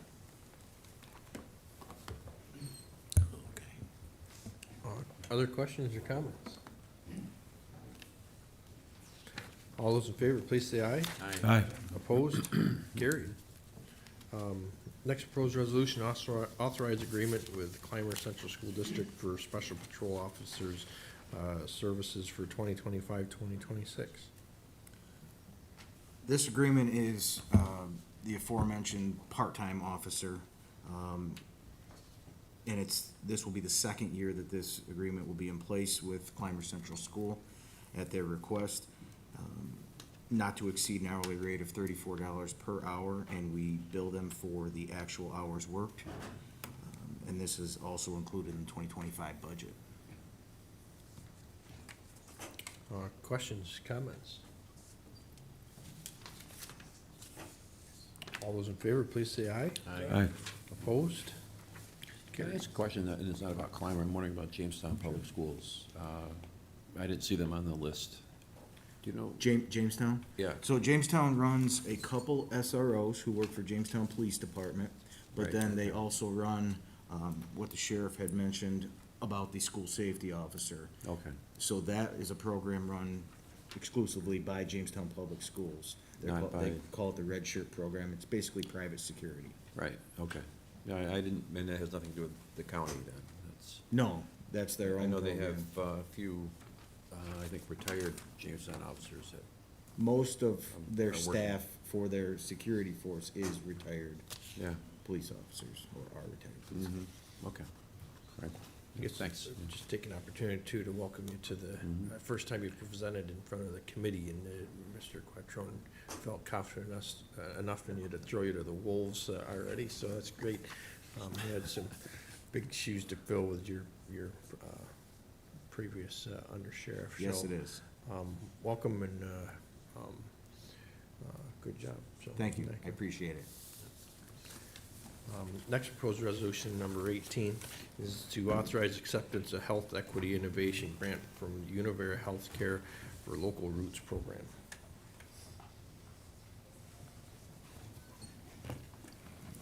Good morning, Diana Songer, Deputy Director of Finance for Human Services. This resolution is to authorize the Office for Aging Services to accept a $15,000 grant that will be used to cover the transportation costs for their Local Roots program. OFA partners with local growers to provide access to local fresh produce along with nutrition education. The goal is to reach the most vulnerable and isolated adults in the county. It's about a 10-week program that they provide. Questions or comments?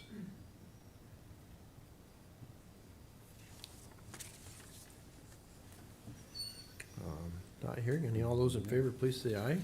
Aye. Opposed? Carried. Thank you. Thank you.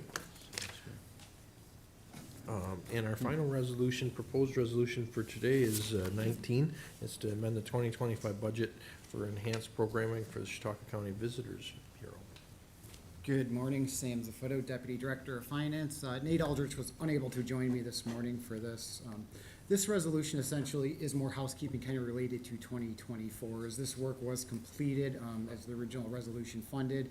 The timing of the submission of the payments actually happened during our year-end process, so unfortunately this got missed for the carryover resolution 5925 for the reserve projects earlier this year.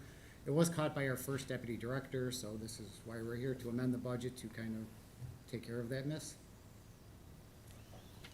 Okay. Questions or comments? Good work catching it. All those in favor, please say aye. Aye. Opposed? Carried. Thank you. Thank you. So that, this time that does cover our proposed resolutions. Before we get into our presentations, and we do have another discussion item, I would propose just a brief break to utilize the facility if you need to. If we just reconvene back here in 5-10 minutes, we'll do our presentation on the jail's needs study. So back in 5. How much do we spend on that Roots program in total, do you know? Bob, how come We're just accepting $15,000 grant. I don't know how much. we didn't vote on, Not a lot. the first resolution, well, it wasn't the original, I no, would ask him, 'cause the local law. most expensive So we don't vote for that first in committee? Local laws, you just. Okay. I don't know why you thought. I guess it's an out, I don't know, can amend them. Yeah. Well, on the mortgage tax, now, And I agree with you, because I have two kids that just purchased houses. I have a loan. Oh, yeah, starting out early, having money, but when they were buying a house, they bought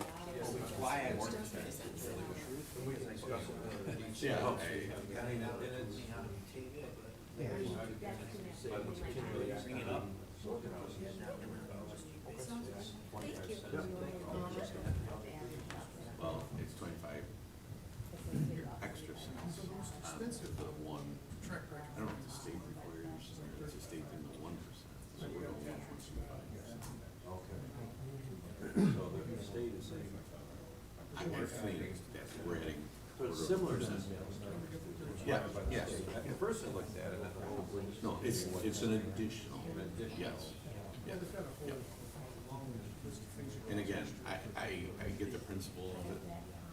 I'm gonna stand for the tax. Okay. Yeah, it's one of those parts. Because Closing it- costs. that's why I looked at House, that. your first house, you're like, all of a sudden, you're signing papers and.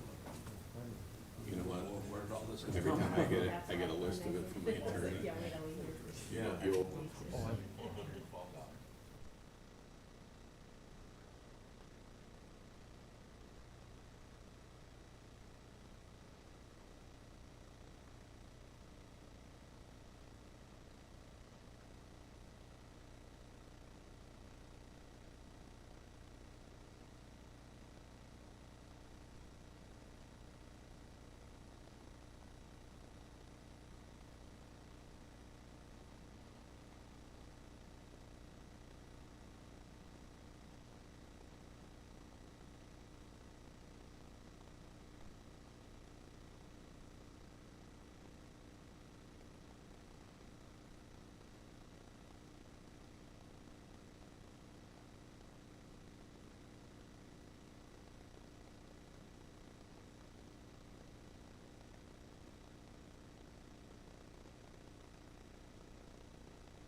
Mark, can you hear us?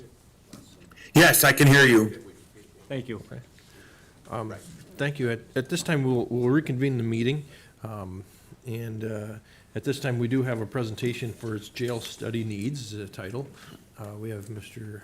Sheriff Quattrone in front of us, and we have a presentation. We do have live participants that I'll have the sheriff introduce here in a minute. But I want to thank you, gentlemen, for being patient as the committee covered its other business, and we're looking forward to the presentation. So, Sheriff, if you want to get us started. Sure, thank you. This presentation is on a jail needs assessment project that we've been working on for a couple of years now.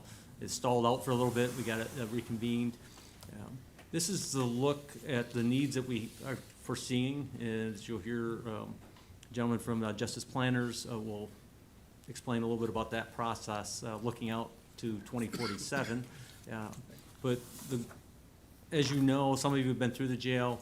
You know, we have sections of the jail that opened up in 1939 that are rapidly failing, literally falling apart in spots.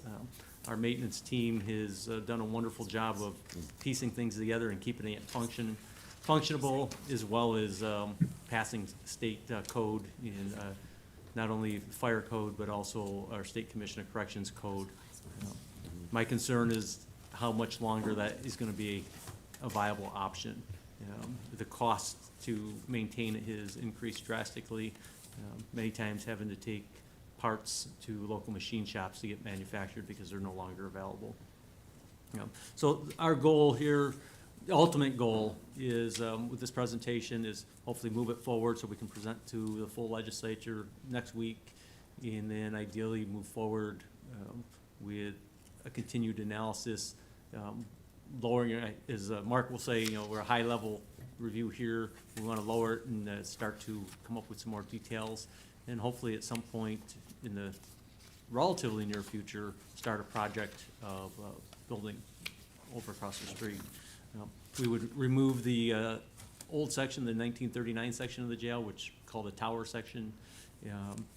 That would, and then rebuild, starting out back, which would give us more program space. That's some of it's mandated by New York State, and some of it I think is just wise to offer to our incarcerated individuals to help to reduce recidivism. The new facility would also increase officer safety as well as effectiveness in the jail, and then as kind of alluded to earlier, would ideally reduce the maintenance costs associated with the older portion of the jail. We did have two firms assisting us in this, actually doing the analysis, Labella and Associates, and then Justice Planners. Both Labella we've worked with many times in the past. They know probably more about the jail than most of us do. In Justice Planners, Alan, I've known through the National Sheriff's Association and some other organizations who respect his expertise. So I'll turn it over to Mark now. Okay, great. Yeah, Mark Kakufka, Labella Associates. I'm principal of Labella's Municipal and Justice Group, and have been working on a correctional facility since 1990, for those who don't know me. And Dave Weller can introduce himself. So I'm Dave Weller, Senior Project Manager with Labella Associates. Been with Labella about 20 years. Been in the architectural field for a little over 30, and I'm also the Civic and Justice Studio Director. I've been working with Mark for the last 18 or so years on the municipal side. And then Alan. Hey, good morning. I'm Alan Richardson with Justice Planners. I come from a jail operations background. I started at the ground level over 35 years ago as a corrections officer, ran a facility in South Carolina, worked on staff with the National Institute of Corrections, and have been doing private consulting for about the last 15 years or so. Done a number of projects with Mark and Dave with Labella, and I led the needs assessment portion with the projections and the potential space needs for this project. So this is a summary presentation, and so, yeah, we'll have Alan start with the statistical findings that we went through in about a year and a half ago. But help frame where we are at today. So the way we went about this is we collected an awful lot of raw data. We didn't get summary reports. We got the raw line item data of every individual that was booked into the Chautauqua County Jail between 2016 and 2022. We got information from the DA's office, from the State Administrative Office of the Courts, for the general population demographics and projections for Chautauqua at large. We went through Cornell University, and we combined all of that data together to basically slice and dice the incarcerated population's demographics. Who's coming to jail? Why are they coming to jail? What are their needs for any kind of security, custody, or special needs, and how we extrapolated that into population projections and projections of bed space needs. The next slide is going to show information essentially we got from Cornell, showing that the general population of Chautauqua County is anticipated to decline over the next 25 years.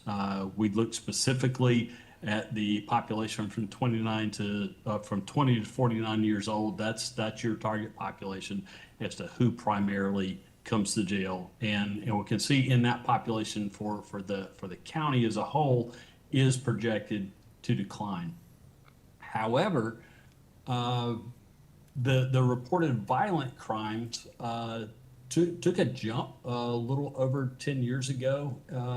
Pretty much stayed at the same level before a drop right around bail reform and COVID hit in 2020, but then started to climb again, started to tick back up. And so that played a big part in our population and bed space projections as well. Speaking of projections, the next slide, we don't have a crystal ball. No one does. We can't tell you what the legislature is going to do 10 years from now, 20 years from now. Our forecast is as good as the information that we have on the day of the analysis and the projection. So just like a hurricane map, the farther out into the future you look, the wider that cone of uncertainty is going to get.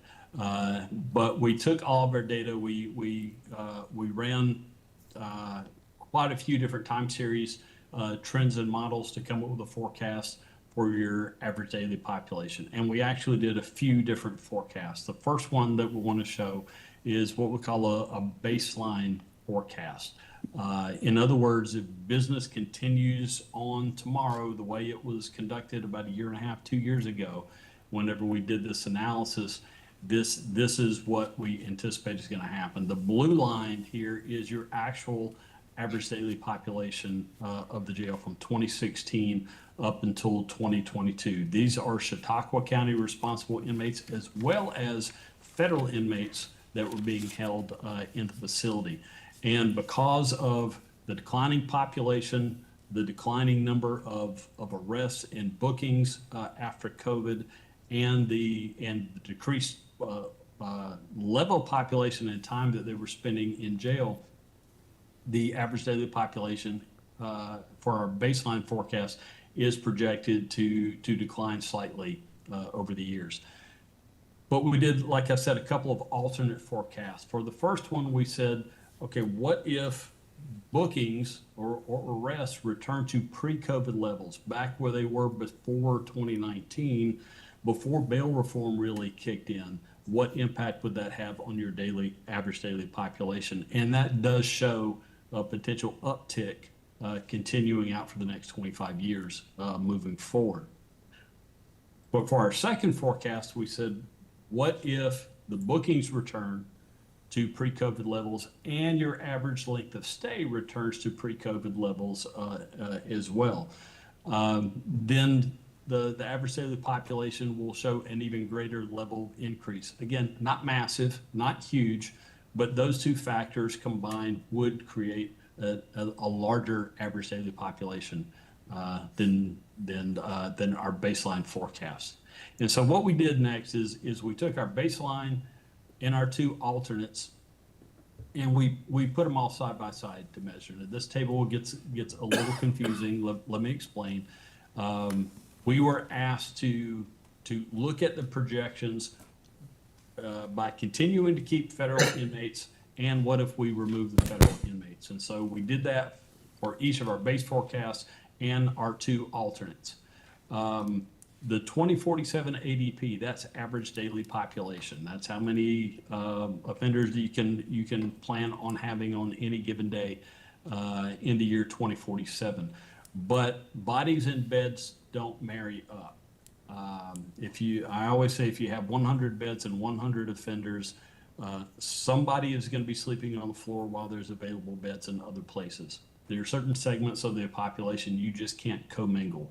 You can't house males and females together. Minimum, along with maximum security folks, general population, and those with special needs. So you need to have that buffer to account for heavy days, for higher days, as well as those special populations as well. So that's why the associated bed need is higher than the average daily population. And so for these various options, they range from a low of 152 beds, basically 151 and a half in our base forecast with no federal inmates, up to a high of 316 for our second alternate there, and that's including the federal inmates.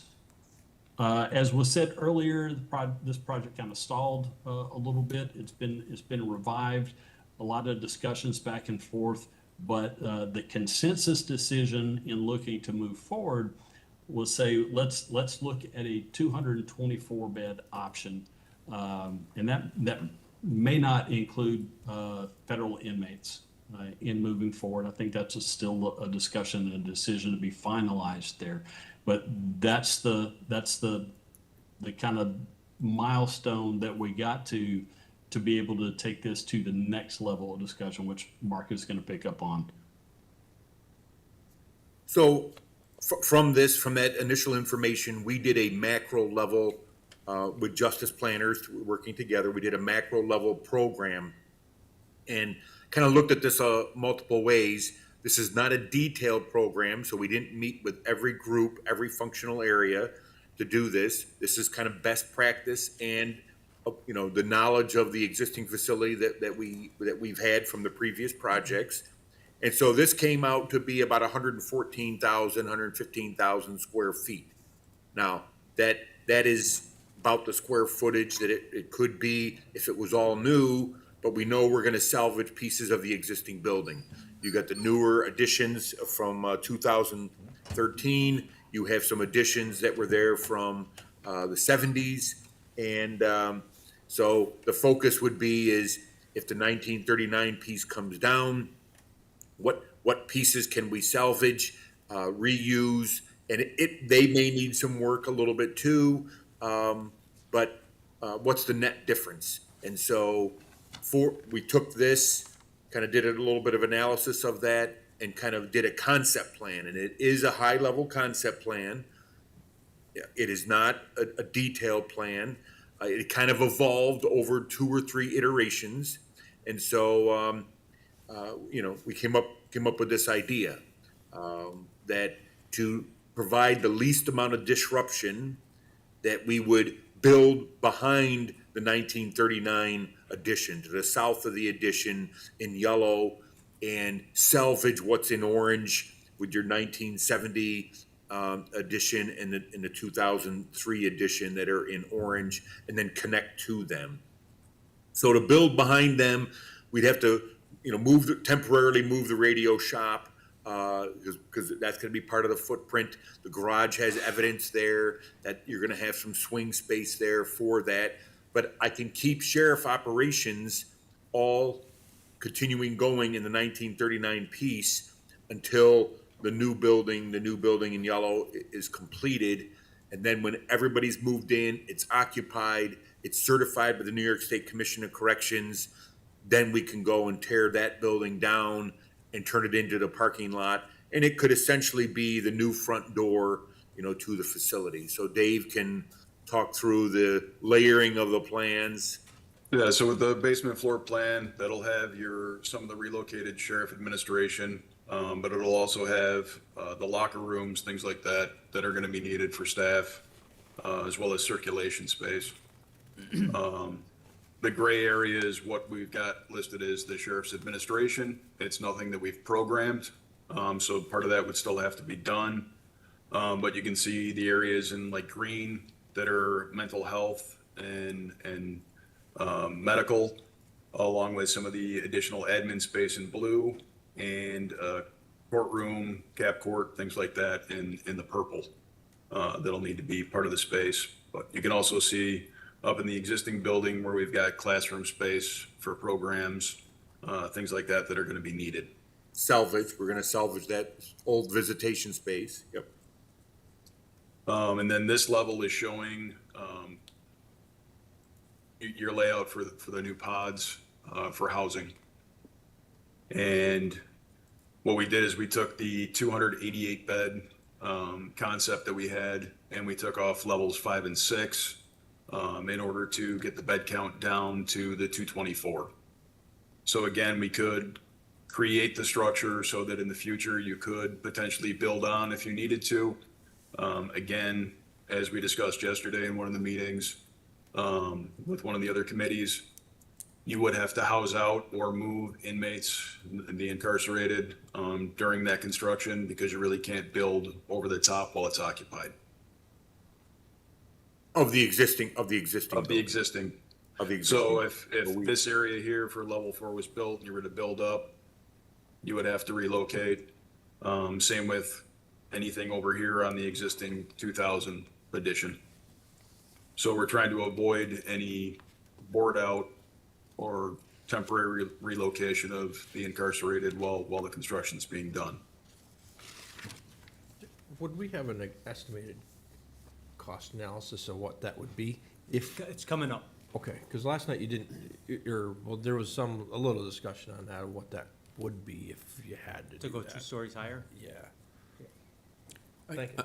And I got a question, I don't know if it's, now is the time, but moving inmates to the courts, that's usually done that, I've gone through that tunnel, and will that change, or is that part of this? I believe the plan is still to utilize the tunnel, for our county court. Yeah, yep. The thought is we would just extend the tunnel. You'd have to, because we have utilities going through that tunnel also. And see, this is a concept plan, and, the devil's in the details, and we'd have to work that out. But it's not impossible to say that this tunnel to court and this steam tunnel, hot water tunnel that we have down there, it could be temporarily, right? It temporarily be shut down during demolition and construction, and it could be under the parking lot, right? It could come up under the parking lot and then come back into either the existing jail or the new jail,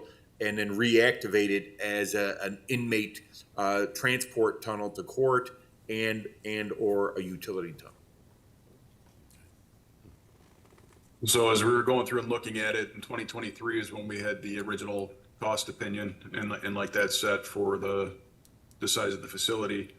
And at that point, your base cost was about 636, about 640 a square foot. And then looking at the cost the following year for 2024 and current cost for 2025, your base cost is around 700 a square foot.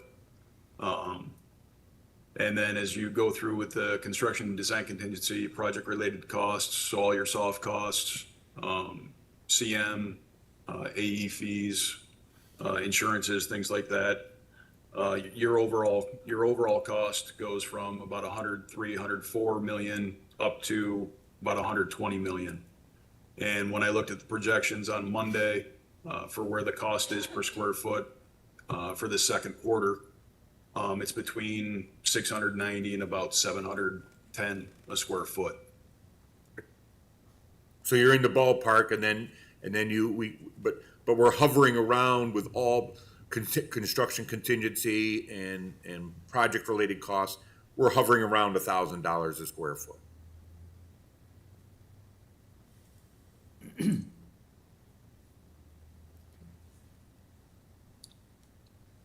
So the next steps we thought, as presenting is that if the county and the legislature, want to take this to the next level, it needs more definition, right? It's a concept design to get us to this point, to a budget standpoint, but we'd really want to sit down and finalize then, take this macro level program and work with justice planners in Labella and go room by room and functional area and really provide a detailed program. Hey, can we cut down the needs of 114,000? Does it need to be a little bigger? What is it? How close, was it? Then we'd want to rework, the concept design to make sure that we share it with everybody, share it with public facilities and the sheriff's office and with their operations, both, because this would now be road patrol, investigations unit, everything to do with the sheriffs as well as the jail, making sure we kind of have consensus on how the building might flow. Then once we get all that, we get new numbers, we do a new budget, and then we kind of talk about a schedule. What's going on in the marketplace now, I mean, maybe the marketplace is settling down a little bit, but it's this escalation.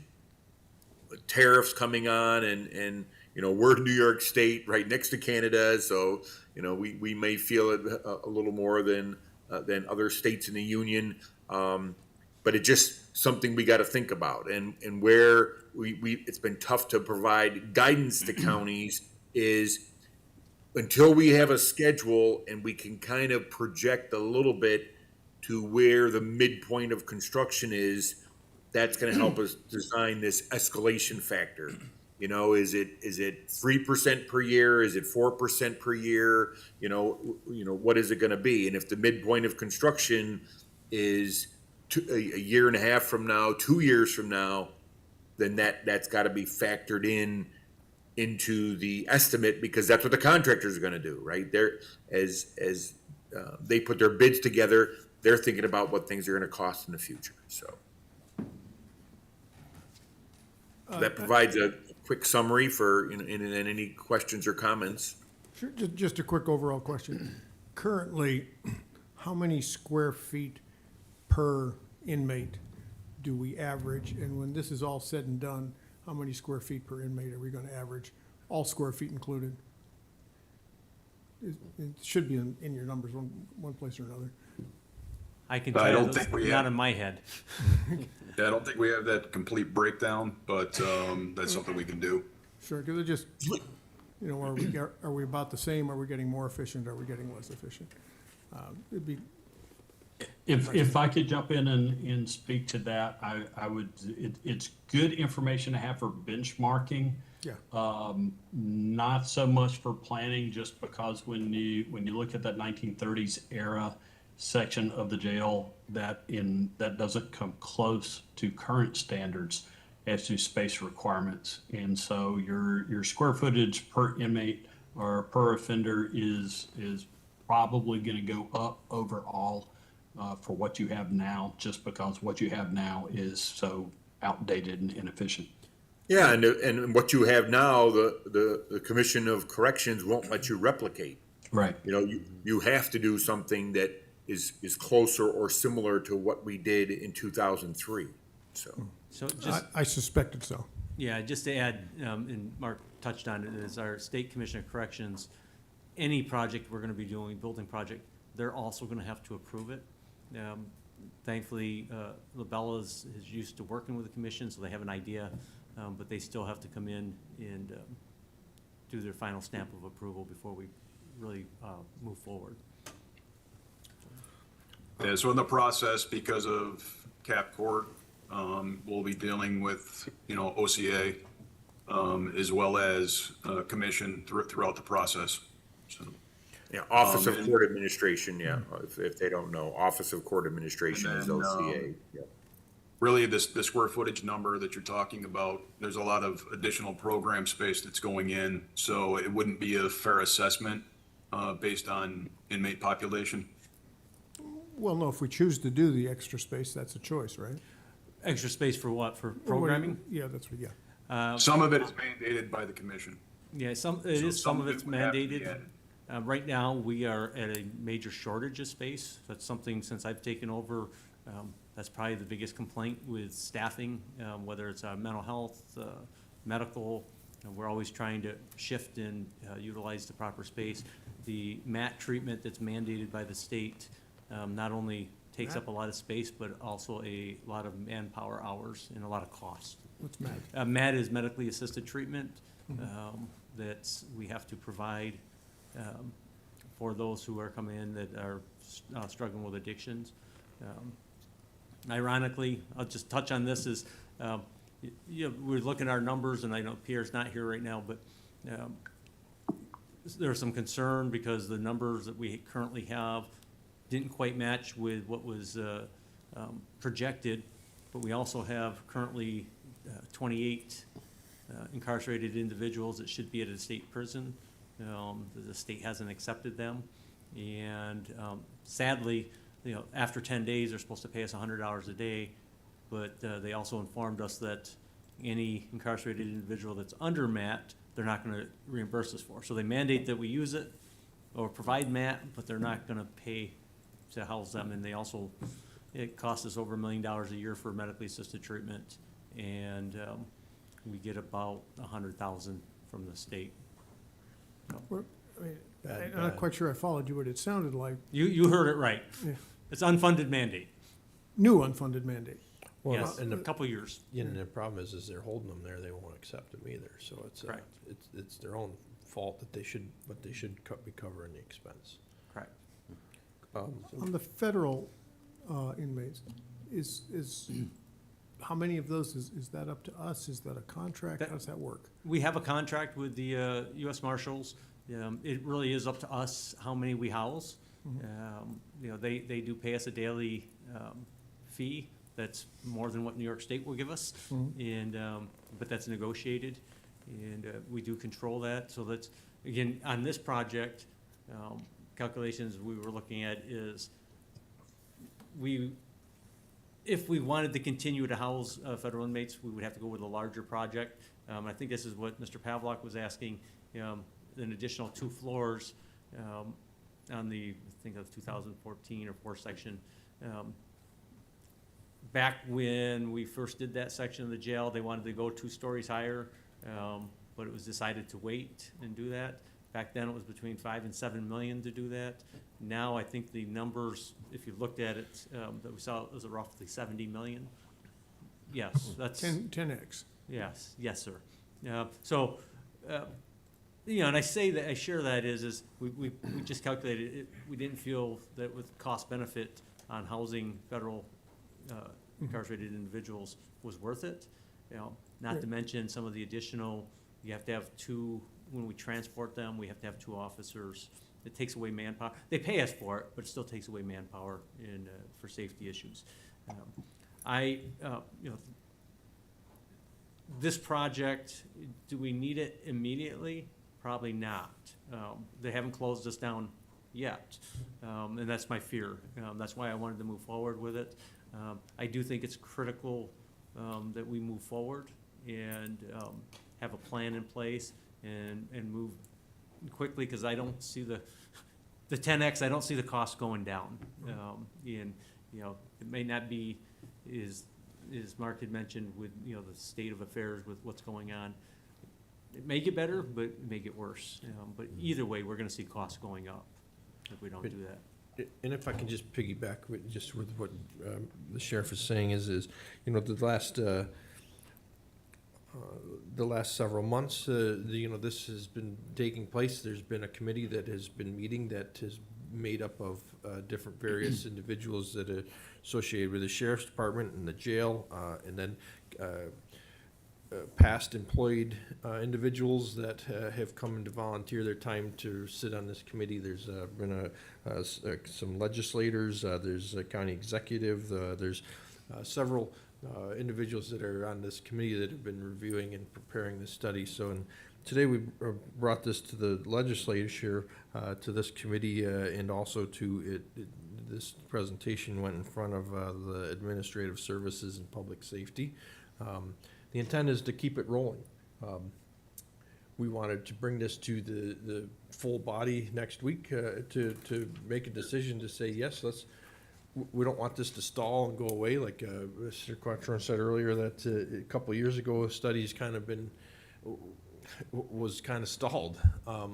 And that was on me. Well, Yes. No, understood, and we don't want that to happen again, no matter what the situation is. So today we're bringing it to so that we can keep this rolling. As he stated, our expenses are not going to be decreasing. They're only going to be increasing. The condition of the jail is not going to be improving unless we make it improve. It is falling apart, and if you haven't laid eyes on it, I would recommend that you go and take a tour. And but also, the facility is pretty outdated, and it is in a lot of significant need of rebuilding, and it is underutilized because of its layout. It doesn't fit the proper configurations and monitoring abilities that the correctional facilities have in place today. There's certain areas that just outdated. And so I think it is important, and I think it's important that we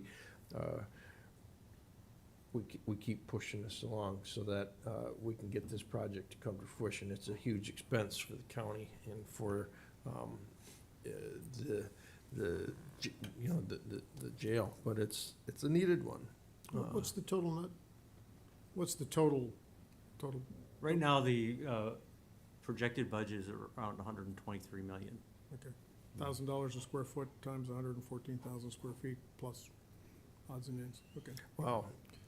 No, it wasn't, and he said it's around $700 a square foot, but the extra additional $400 a square foot is tearing down the old one.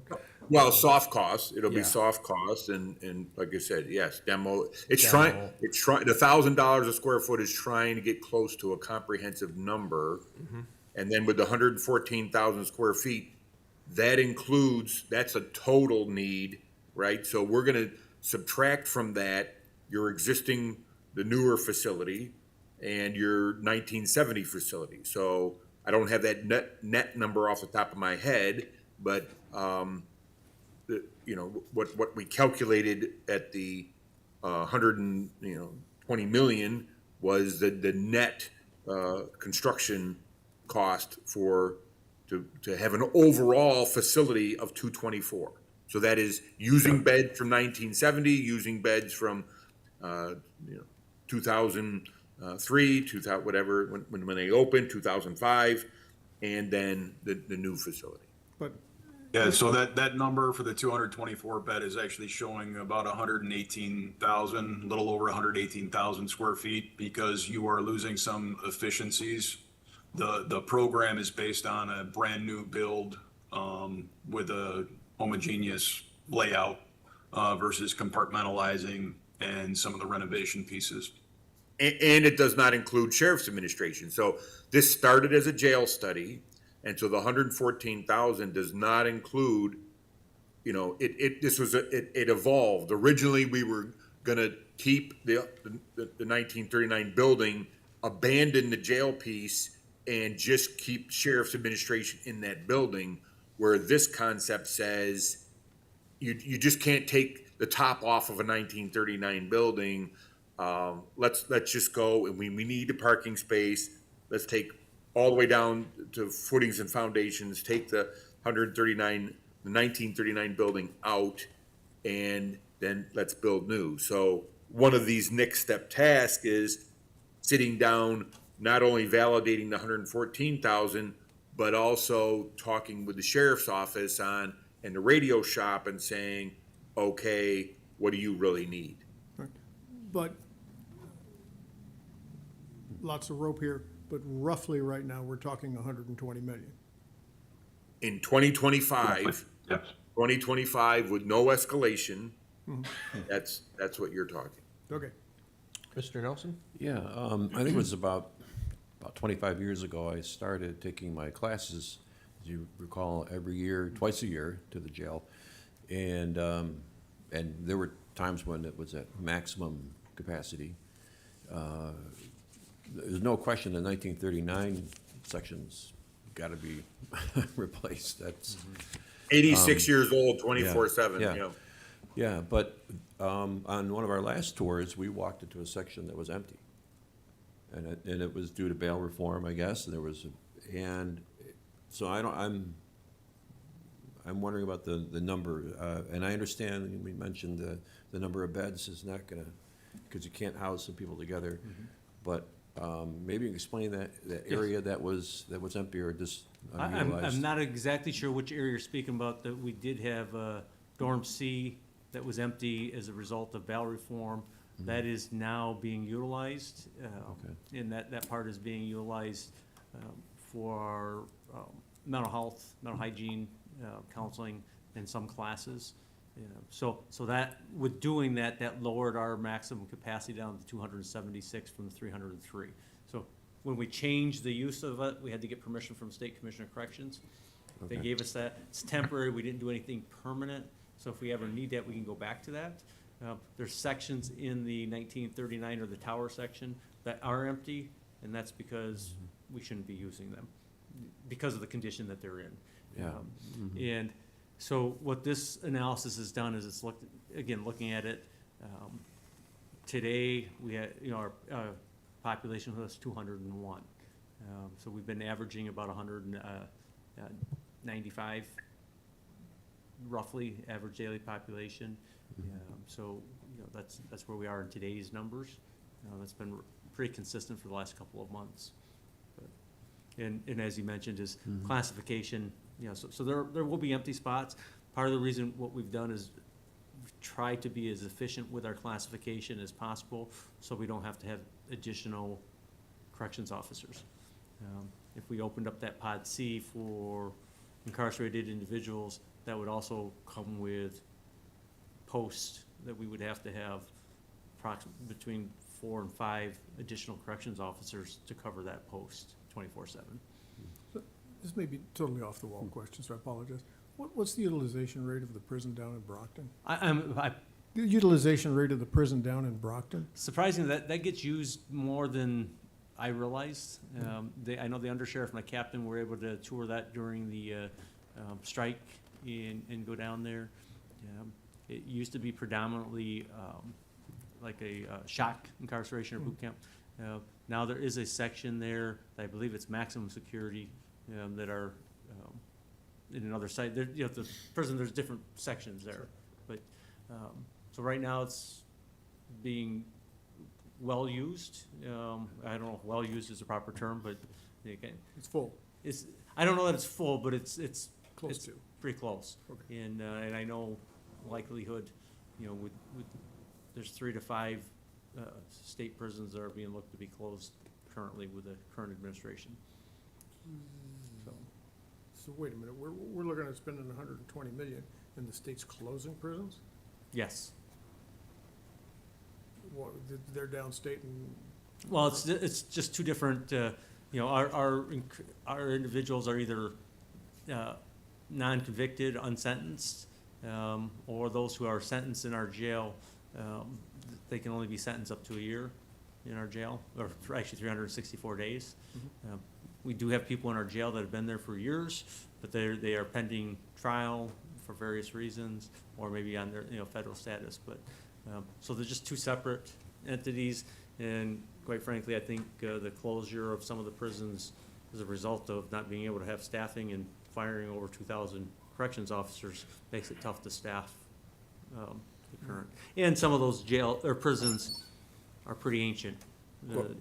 I don't know which ones are closing, though. But into Fred's point, I mean, Chautauqua County getting out of the jail business altogether isn't a very viable option, right? It's not an option at all, unless they change the state constitution.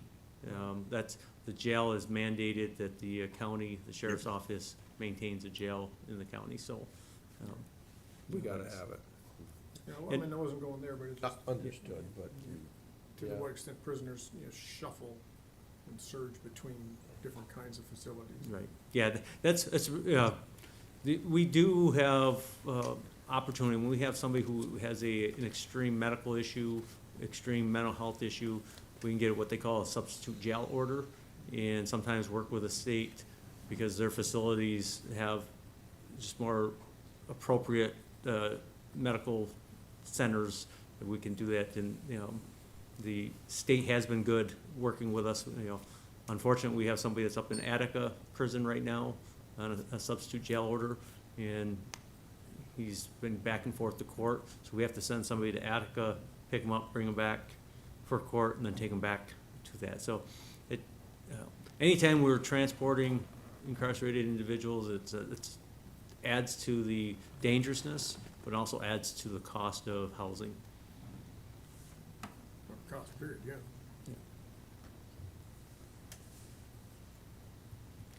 Any other questions or comments for anybody? Gentlemen, thank you for preparing this today and putting the presentation together, and also your time for being here and presenting, and not only for our committee today, but for others that you've presented to this week. So thank you, and we look forward to future information and updates as the project, we hope, will continue to kind of truck along and keep going. So, thank you. Thank you for having us. Okay, thanks. Anything else, Sheriff, or? I just, maybe a point of clarity, or will you be able to put something into the legislature, or should I send something to the legislature to request the ability to do this presentation for the full legislature?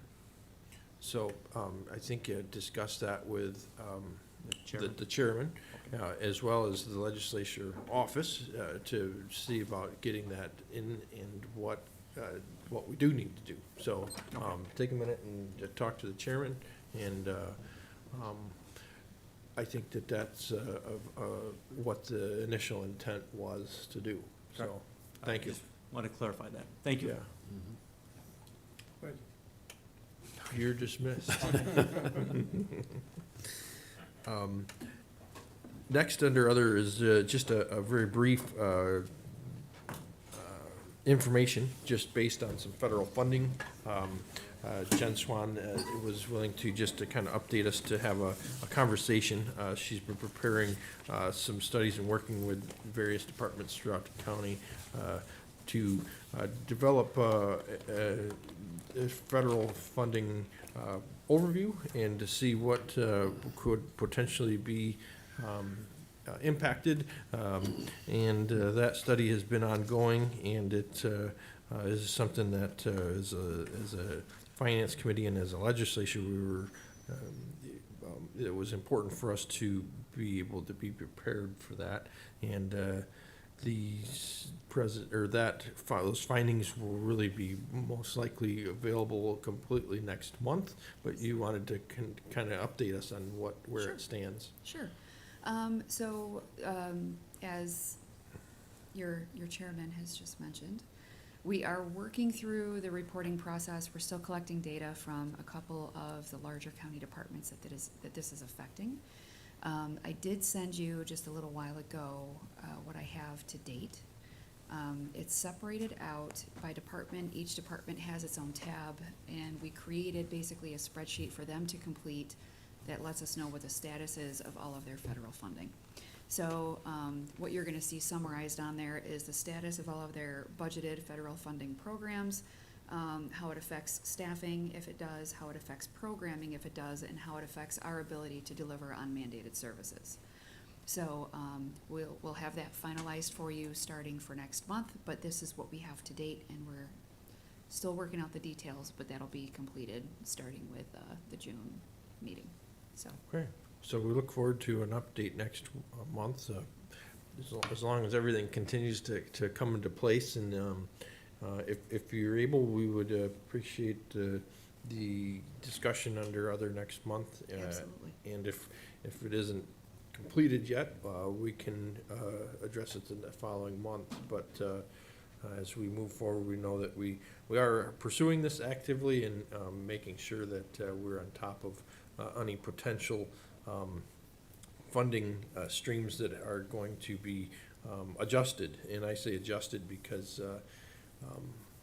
you know, yeah, it could go either way. And honestly, if it goes in a negative way, where we're receiving less funds, it's the county's ability to be able to adjust on the fly on that too, and help at that federal level as well. So, you know, depending on programming, what it is, whether we just, you know, it's important that we always are good stewards of the federal funds that are come to us as well, and as long as in our state funds, we are, you know, we are patrolling as a legislative body a lot of federal and state funds, and it's our responsibility to look over those tax dollars just as important as our local tax dollars. So we're being proactive in We are. making sure that we can react to whatever the adjustments may be. So we use funding, in my mind, I kind of break it into two buckets, which is stuff that's either law or long-term agreement that's coming from the states or the feds, and stuff that I would call grants, which are time-specific or purpose-specific. Yes. Is there does that cover the waterfront, or is there something else? Or? No, that definitely, that covers what we would receive federal Because that which we for the can, most part. I guess we'll call non-grant funding, we can kind of put in the budget. Grant funding, we put in as we know the grants are Yes. individually. Yes. Okay. Questions, comments? No, I'm concerned about the loss of, you know, like I've mentioned before, if we say we need to build a bridge and we were looking at federal funding of $350,000 and we're not getting that, we're not gonna get reimbursed for that, and that's something, we still have to build the bridge. We still have to have Yep. safe roads and bridges in the county, so, yeah, it's a concern. I don't know if we're gonna know, I know the House just passed a bill, their budget bill this morning or yesterday morning, I think, and it's got to go to They're the still Senate. at it this morning early. They may have passed it now, Seven this but morning, I think, yeah, a few they passed it. congressmen were even asleep. It But, did, it yeah, passed this we'll morning. see what happens with the Senate, and it could bounce back and forth. Oh, well. Yeah, I mean, you know, in some instances, there have been rumblings of, you know, we're gonna be looking into possibly cutting this program, and then all of a sudden it's halted.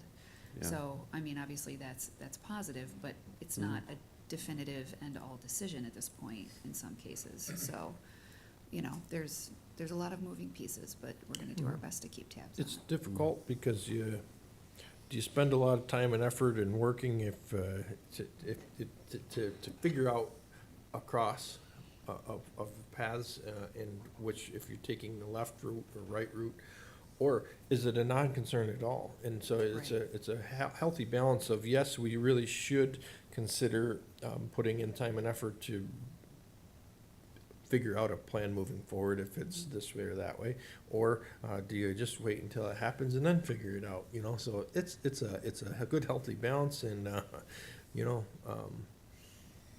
think we're not the only ones that are in that position. Oh, of So, course. but as a county, we are trying to always be prepared for everything and anything, and just as we are in anything. So it's important that we're having this conversation, we're being proactive, and it might be for nothing, it might be for something, but time will tell. So, Yes. any other questions for Ms. Do we have any unfunded federal mandates?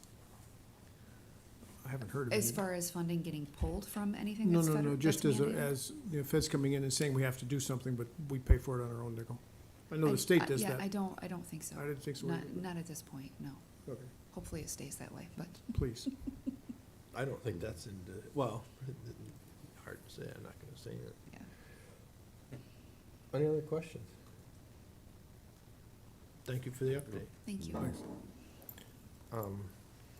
Anything else that anyone would like to bring up under other today? Oh, we're out of time. I'm sorry. Oh, no. Faster. I was reminded by somebody I saw in the hallway that I had asked last month, to see if you wanted to review some of the policies that should be reviewed and adopted annually. I did send, them to your committee. Yes. The three are, the investment policy, the financial management policy, and the purchasing policy. The purchasing policy doesn't have a specific time period it needs to be reviewed, but it does, the requirement is to review it annually.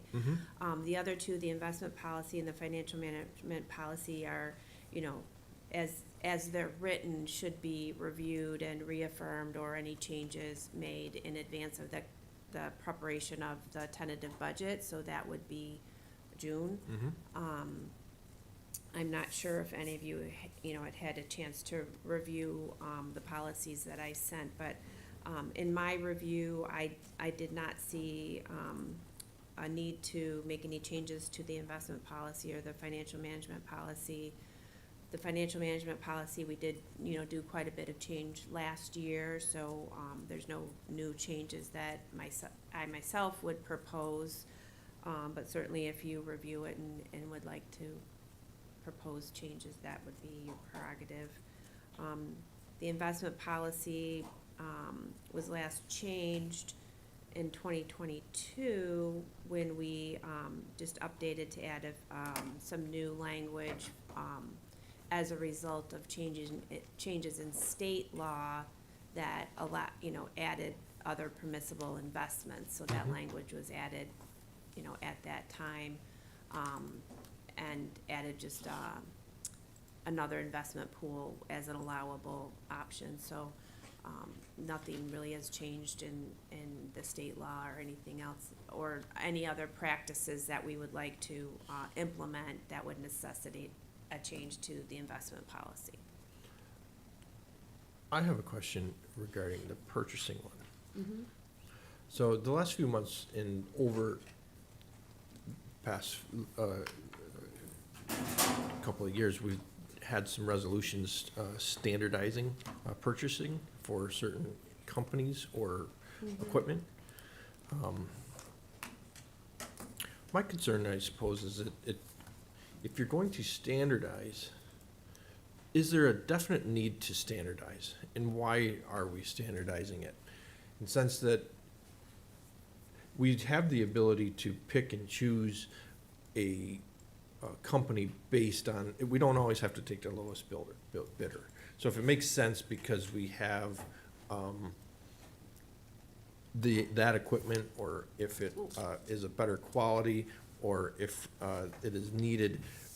But what my fear is if we have a standardized purchasing resolution that says we are going to buy this, eventually it could get timed out. What if in 10 years it changes and you're like, what, this company, like, their material is no good, their quality is just depleted, where we really do need to change face. Why do we need to lock in that standardized? That would be for any department head that is seeking that standardization to justify to you. It's your prerogative if you want to approve that request as a resolution. It's not, you don't have to, and that's why it's done by resolution. It's your decision as a legislature. In the couple of them that, I've seen in the past, they don't happen too often. It just, happened to be a couple in the last 6 months or so, but, over the years I have, they're few and far between generally, but, one of the ones that I recall, like, the Like- pumps, like, that the sewer districts use, Sure. kind of, so that comes down to, training on repair and maintenance, and you're not, every time you put out a bid, if you're getting a new piece of equipment, and now you have to retrain people on how to, maintain it, so, or just so that throughout your system, you have the same part, there's of value to that, these are the arguments that I've heard in the past, but. Understood, but, you know, you But could. maybe your resolution is, I'm just thinking out loud, you could say, hey, there's a time period associated with the approval of this standardization, and that it needs to be re-reviewed in another 5, you know what I mean? Like, you could put those caveats into your resolution,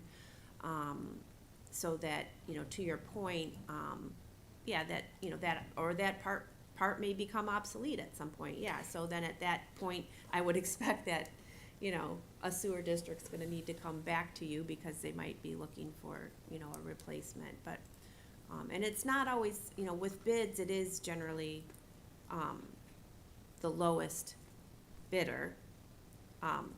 So it's important how the specifications are written when the bid goes out. Understood, but we, through, there's stipulation where you don't need to accept the low bid, in the sense that if it makes sense for your equipment that you have is, would be deemed if someone was proposing and was a low bidder, but, you had a quality issue or a fitment issue We or could a deem personnel them issue. an and so- unresponsible bidder, Yeah. but that's different than saying we're gonna go with a higher cost bid. We can only do that when we've deemed the bidder unresponsive because they didn't meet all of the specifications in the bid. Fair So- enough. Yeah, but also I thought that you didn't have to select a low bid based on other parameters. So if you, just because it was a low bid, you didn't have to take it because you could look at it specifically with each individual parcel. So let's just say for It the, just depends on how the bid is okay, released. originally written. Yeah, so if the bid says, hey, we might award the bid, broken down, like we might award this part, it just all depends on how the bid was released, and what it said in the bid, that we, the county reserves the right to award, this part to one vendor and this part to another vendor. But if we didn't say that to begin with in the bid, then we have to go with the lowest bidder for all of the things that we ask them to bid. So, and with bids, it is it's more black and white than say with services, when there are options to award based on best value. There's an old saying, be careful what you ask for, you might get it. Yeah. I know with the equipment for, let's just say the DPW, they would price out a equipment on a new truck they were buying for plow equipment. They don't always go with the lowest bidder for equipment. And they don't have any standardization with that. That when they look at that, so it's just the language in the bid process. And so that language really could be implemented in such a way in all those that there is no need, you don't need to standardize if you just have the bid process or the purchasing agreement written in that specific way, which isn't that difficult to do, that's, Well, I just wanted to there- have that point. 'Cause Yeah, I know, like, I'm certainly not the expert in all the details, but that we do have to be careful, and if we write a bid so that it appears that we're only looking for one vendor, that's not Understood. allowable under the law for But bids. isn't So that we what we're can't- doing when we're We can't make the standardizing it? specifications so specific that it would only mean one vendor's gonna be able to respond. The tractor has to be a certain shade of green. You can't do Well, that. that's what we're doing when So- we're standardizing though. But and that's my- we've done that yeah. by resolution, we're saying, Understood.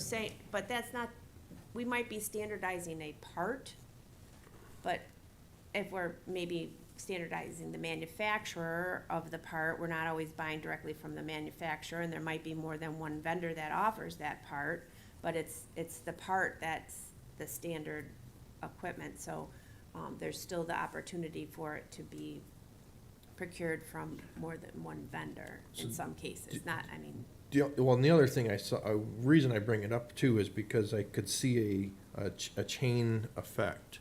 So if one comes through, then all of a sudden we had another and another. So I could see the writing on the wall where that was going to be something more prevalent, is purchasing, saying, let's standardize this so it's purchasing simplifies.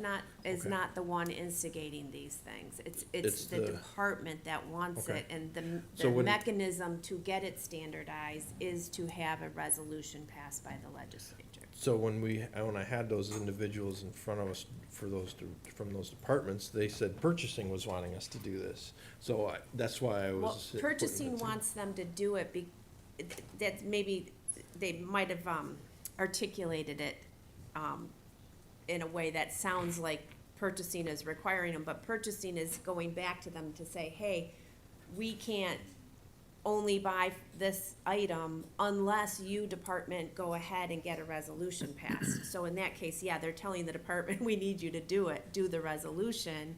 That's true, but they're not the ones saying to do it so that we can standardize. It's the department that's pushing purchasing to say, we only wanna buy this piece of equipment. Sure. Purchasing say, well, if you wanna do that, you have to get a resolution passed, so. Yeah.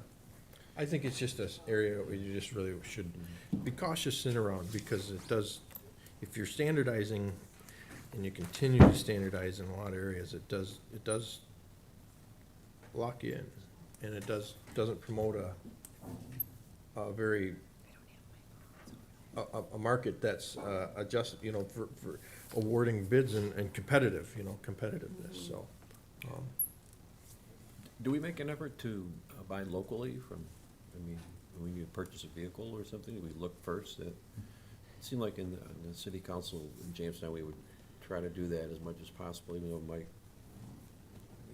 might not be the lowest, but that was. So there is a provision in our purchasing policy for bids, that will allow us to, go back to a local vendor if they can match Okay. the lowest price bid, we can award to the local vendor, but we can't, under the law, just go with a local Okay, vendor. yeah, I think that's what Yeah.